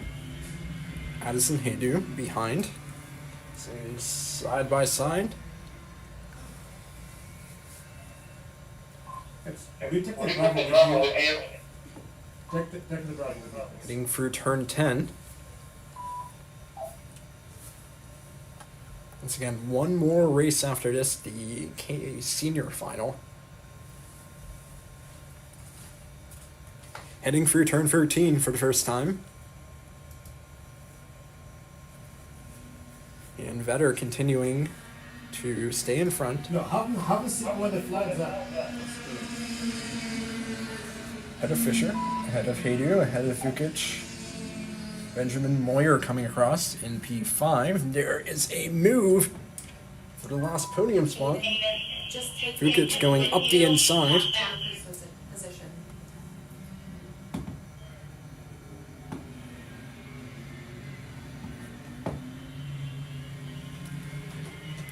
So Vukic up into P3.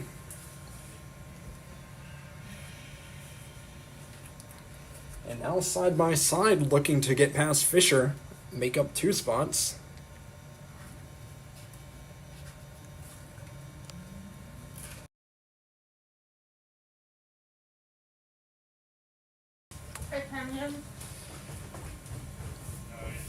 Heading through, 3.5 minutes down.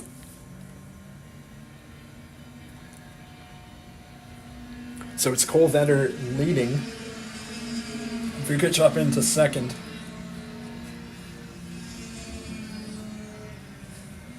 Vukic at last time running a 102.5, the fastest lap of the race. Got the gap down to 0.4 seconds.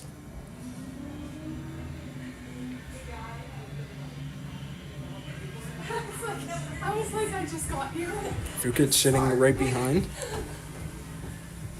And so there's your front 2, and then the next 2 carts are linked up as well. That's Fisher and Haydu.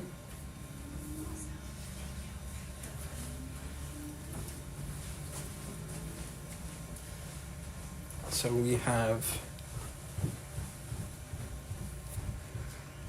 6 carts on track at the moment.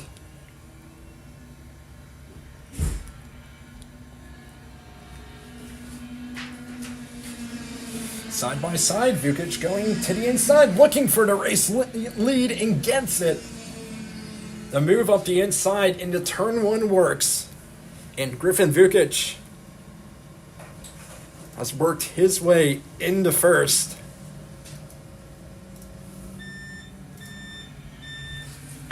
Let's see if Vetter can strike back, but Vukic currently the fastest kart on the course by a long shot, nearly a half second. Vetter's sitting behind, going down into 10. 5.5 minutes having gone.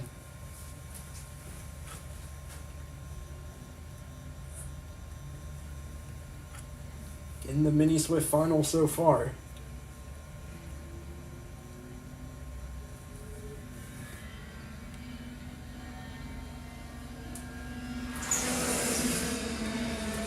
Vukic, that time around, runs a 102.2, but Vetter also stepped up the pace. And that right behind him, Fisher, Haydu, and Moyer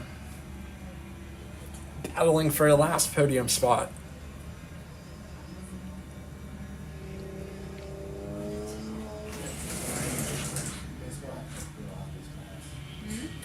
The guy was walking down there. Yeah. So still those Found his watch. end of podium battles between Fisher, Haydu, and Moyer continue as those three head up into Just put it on eBay. turn 10.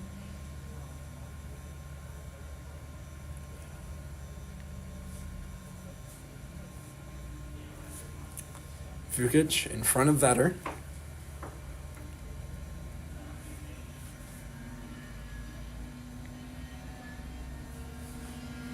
And that time Vukic was able to build up a bit more of a gap, a 101.5. These two both running quick lap times in the 101s, matching each other.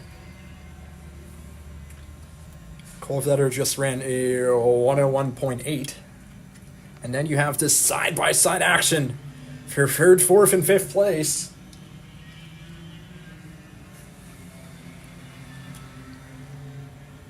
Preston Fisher moving up into a podium spot.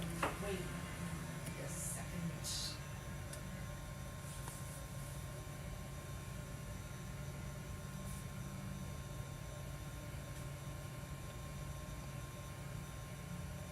Heading through turn 12. So she's busy today. What is she doing?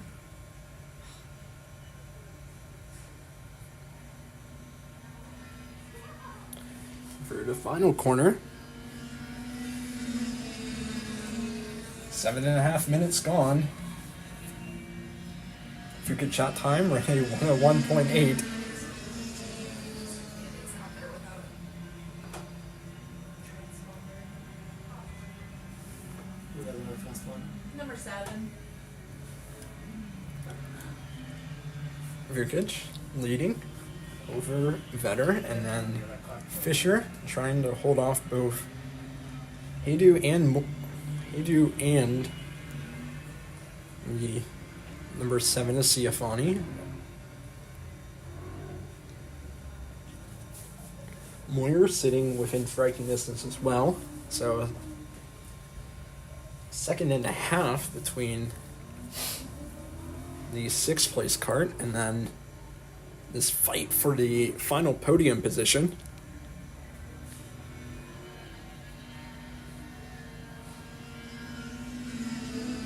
Vukic leads on to lap 8. Now the gap between him and Vetter is up to a second. Fisher, Haydu, Siafani, and Moyer all cross next.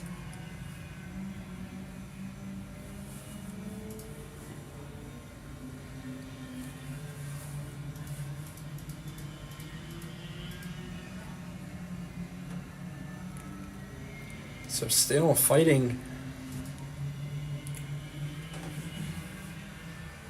for the last step on the podium at the end of the day.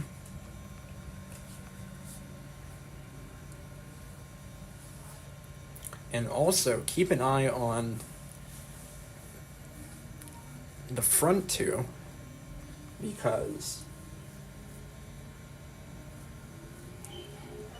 there's been a good effort from Cole Vetter to stick with Griffin Vukic. Vetter has now gotten the gap to the lead down to 8/10, so close 2/10 alone on that previous lap.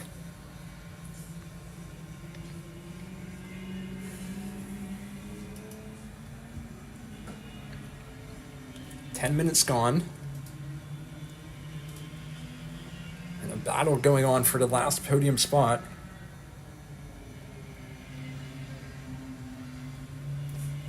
With every cart in the field that's not in the top two.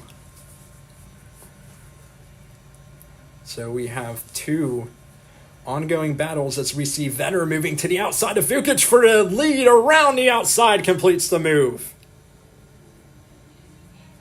Cole Vetter back in to the race lead.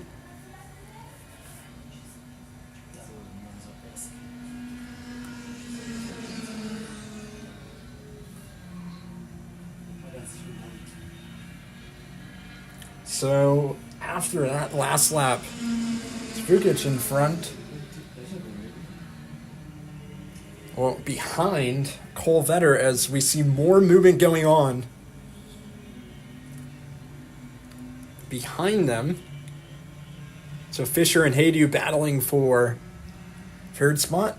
Moyer behind in fifth. Ciafani in sixth. And they're all bunched together. So we're focused on Vetter passing Vukic for the lead, but also Haydu got past Fisher for the third position. The first spot after this battle for the lead that's going on right now.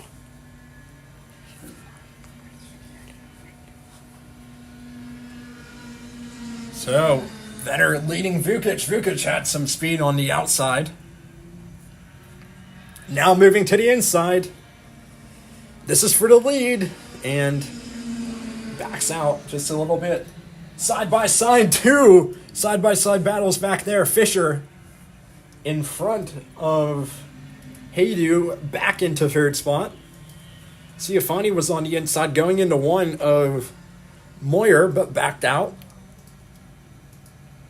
12 and a half minutes gone.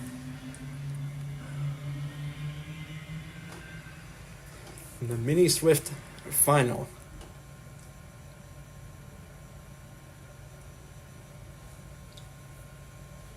Vetter and Vukic still setting the pace for the field.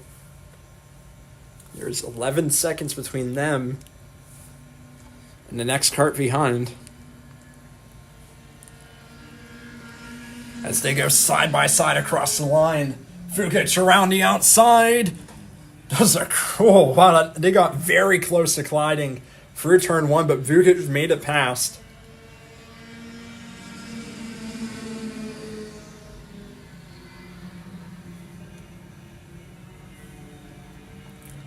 So Vukic with a, crossing over in front of Vetter to get the move done, retakes the lead.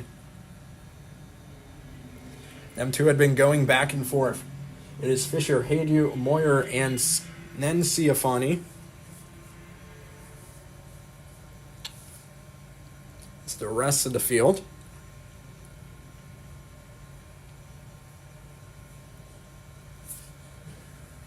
Heading up on 14 minutes gone. As we see the leaders come across the line now. Vukic ahead of Vetter.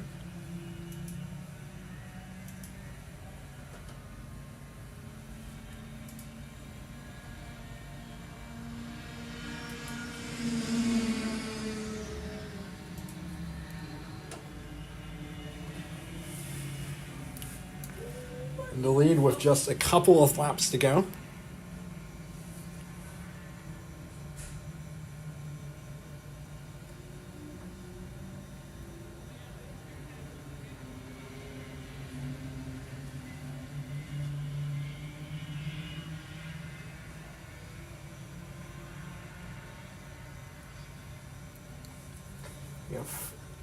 Heading up on 15 minutes past.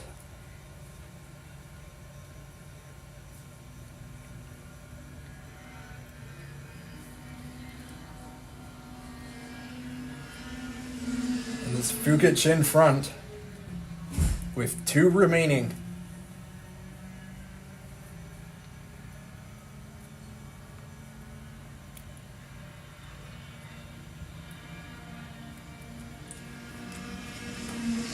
And then right behind that front two is Haydu, Fisher, Moyer, and Ciafani.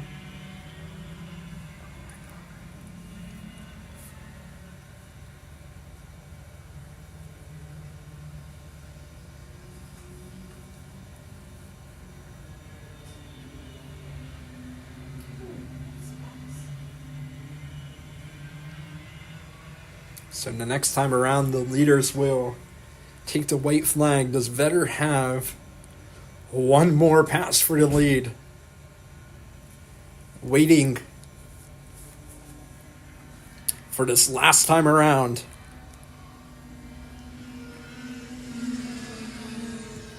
White flag. You lost it.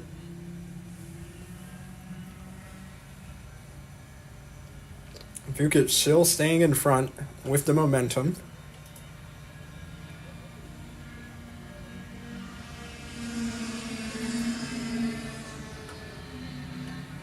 Leading the way.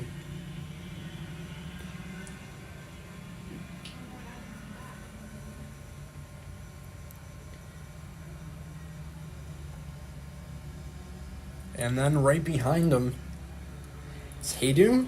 Moyer has moved up into P4.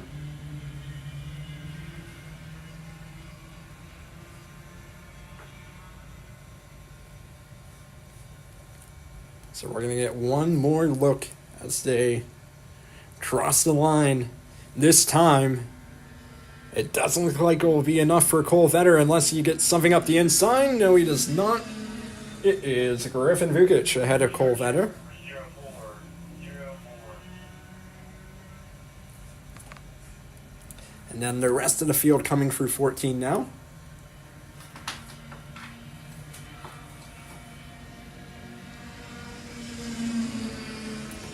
Haydu takes P3. Moyer ahead of Ciafani.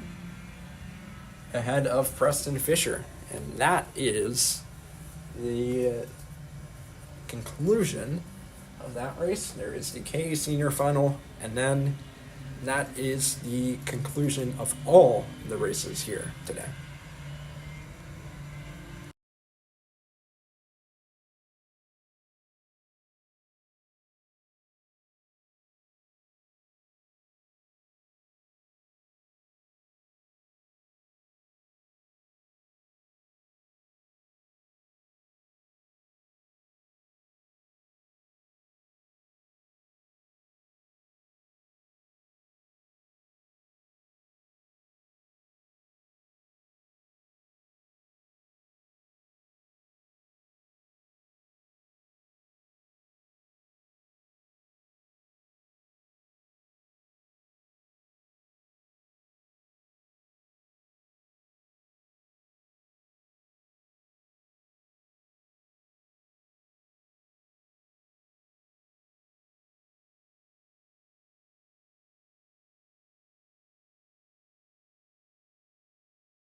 one more race remaining. It is the KA Senior Final.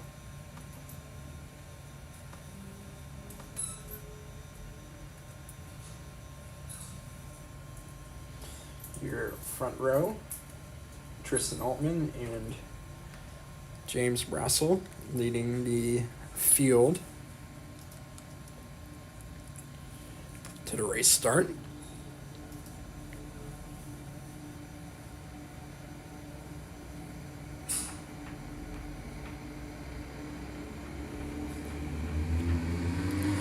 And we are underway. Altman gets a good jump, free wide for second, heading into turn one. They all survive. However, Brasso loses out on a spot and gains it back nearly immediately. Also side by side for fifth and sixth.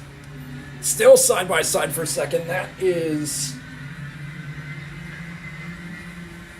might be Brasso and Rivera going at it.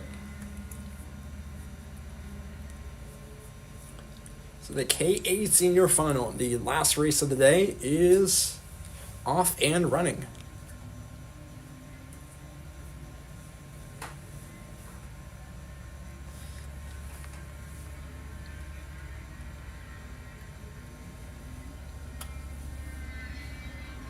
Tristan Altman, the pole sitter,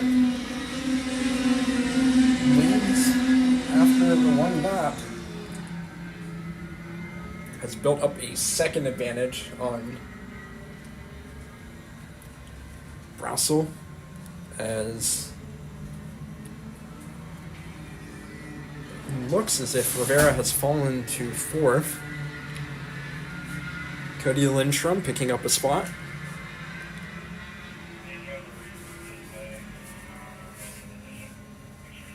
On lap number 2.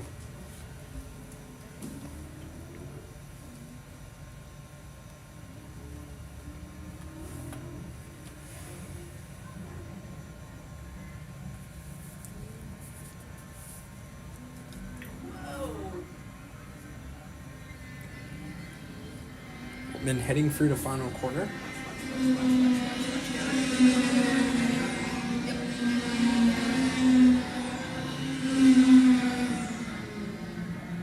Lindstrom maybe going for a move here.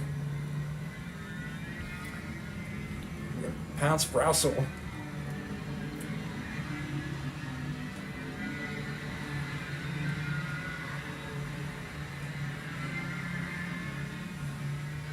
As that group between second, third, and fourth place is sitting 1.35 seconds off the lead.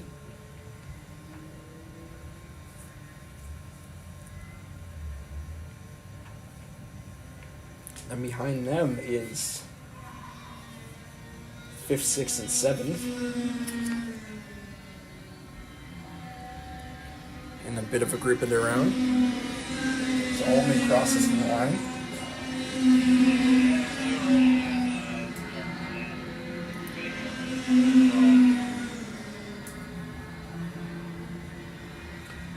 Carries a lead of 1.1 seconds, but Brassel just ran the fastest lap of the race on that previous time around. Yeah. 3/10 quicker. Yeah, we should probably I flag think him. within the next lap or so, we're gonna be out.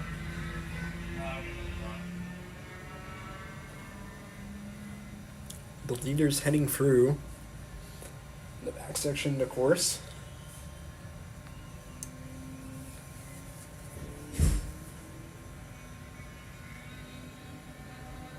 As you see Lindstrom holding off Rivera for that final podium spot.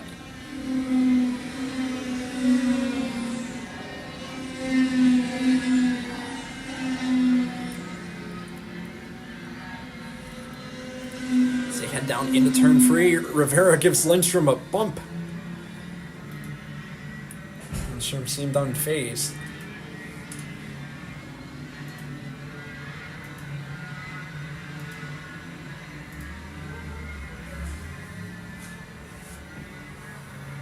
Still Altman in front. He's 56.3 in that time. Rivera ran the quickest time in the field, a 56.1.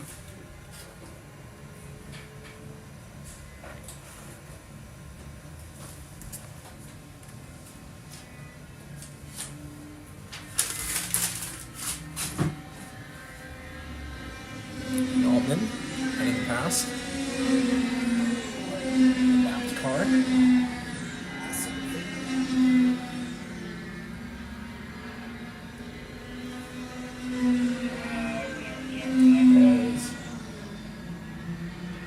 Rivera has indeed moved past Lindstrom. Back into third place, where Rivera started.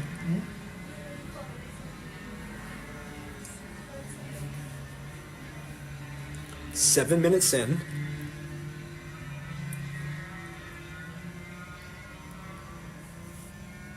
Altman in the lead. 1.1 seconds separates Altman and James Brassel behind.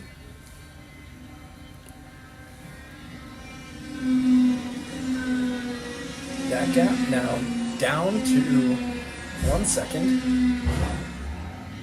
Brassel pulling out his fastest lap at a race of 56.132.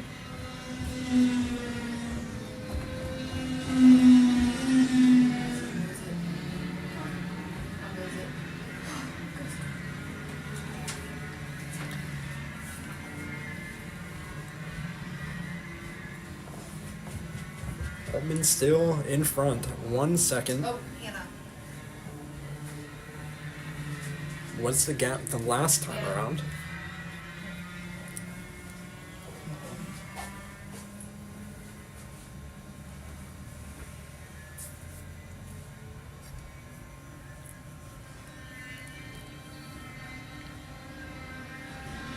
And the next time they come across is 1.2 seconds, so Altman pulling out a good lap of 56.16 to extend the lead.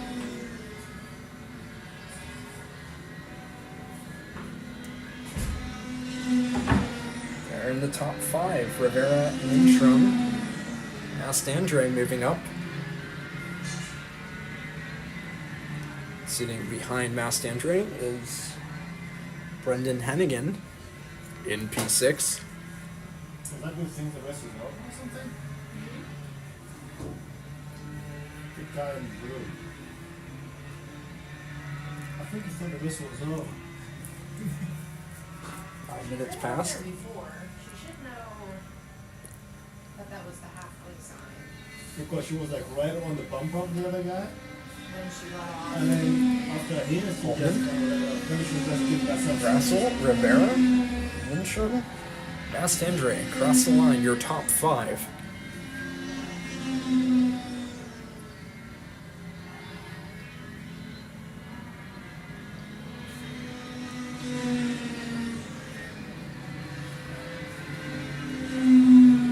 Eight laps in the books. I think I know what she was doing. She's a lap down, she doesn't want to pass it. She just wants to go on his face. Fair enough.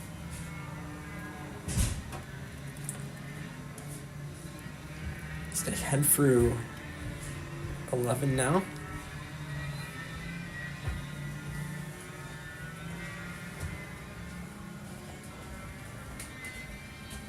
Pretty uneventful day.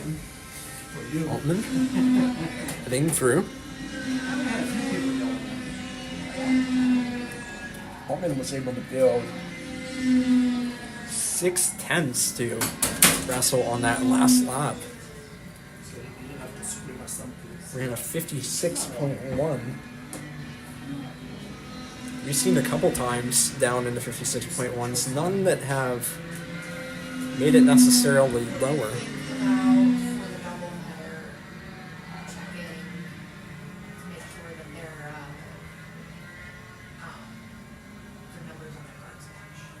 Yes. And I still think we should have a 3-digit number with a prefix. I think that might be a next year thing. Let's start trying to ease them into it. Start suggesting that we're going to do that. And Heading to 11 minutes gone. eventually, you know, you're going to have 3 digit numbers. Altman coming We across. can make it the same for both. 56.0. That's the fastest lap of the race. Russell continuing to just fall off pace-wise down to a 56.7. Juniors have a 2. So Seniors have a 3. Vera and Mastandre They have a 6. So the only people it's gonna piss off are continuing to battle. Watch Rivera here coming over to crest down into 10. It's going to cost them all $4. Continuing to close down. $4 is a lot. Yeah. You've got $10,000 invested in this go-kart for you. Multiply $4 worth of numbers. I had somebody last year who just took like a buddy like backward, Altman coming across. It's on the lap 12. Rivera has moved past Russell into second, but Russell's going to continue to fight. Keep an eye on this for second place. Russell sitting just behind.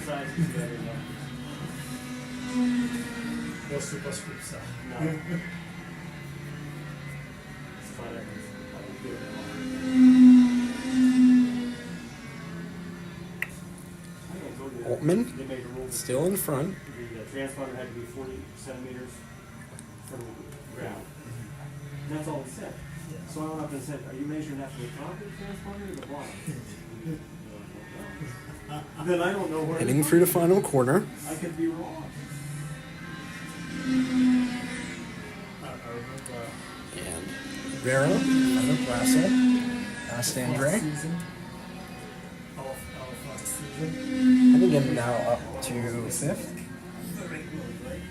Now we're fighting for the 6th or 7th, right? This transponder is on the side. Is going right. 13 minutes, 20 seconds having gone. I see people lose this. And somebody say, no, that's back there. I saw the motorcycle race and the kid had Heading for turn 11. so heavy it was like Altman still in front, ran a 56.2 the last time around. The pocket mics on this track anymore. they do, yeah. And that is 4/10 quicker than They just finished a race because the they pack didn't of karts set up behind. The track correctly for karts. It's still set up for bikes.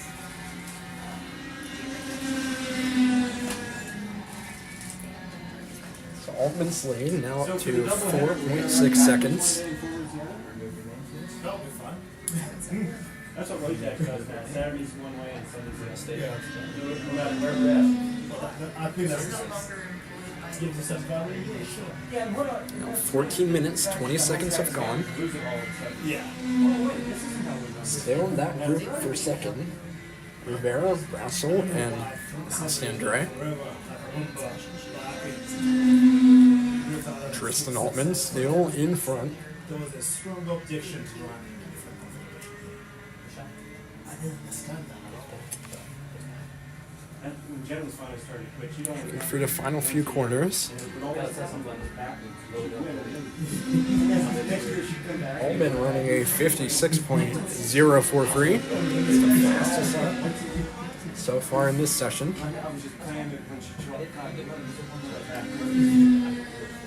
15 minutes have gone.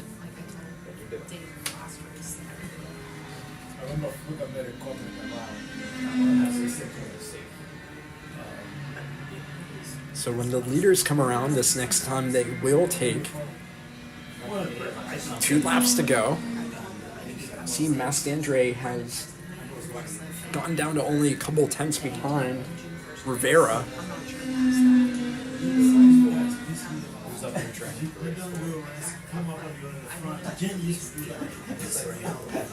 Keeping an eye on that second place battle.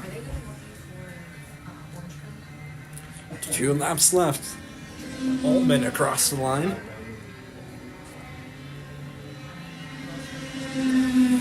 And they're side by side. Mastandre trying to move around the outside. Ran out of space. Jen's small enough that he can run 100 cc on alcohol. Right. So yeah, it'll be close to 50 horsepower. She can run it like 290 pounds. Rivera still holding through 4. He's got a big 5 and 6. 35, he's got to run it up. They're going to head uphill now. Jen says, I don't think I know how to drive anymore. She says, Still one more lap after this one. Just point straight. Yeah. Point this straight and go. yeah. Try to get a hold for the turn, go together. So she's kind of looking forward to that. Those guys at So MRP, Altman heading through 14 and 15. And we have begun the final lap of the day. but also my business. Tristan Altman in the lead. Rivera comes across. Mastandre. Yeah. He always has. That's where Oh, he yeah, has. but Yeah. he used to race when he raced. I think he raced. Yeah. There that 1 year in ICA, it was like, who showed up for a second?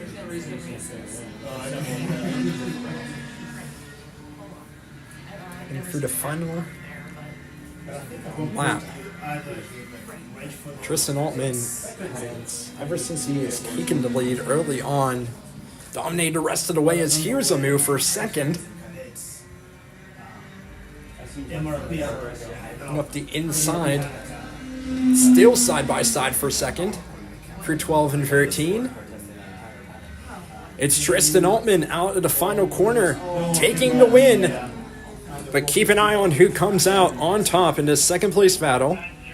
It will be Michael Mastandre ahead of Rivera, Rassel, and then again coming around to round out the top 5, and that is the conclusion of our final race of the day. Thank you so much for tuning in to all of our racing, and until next time, goodbye.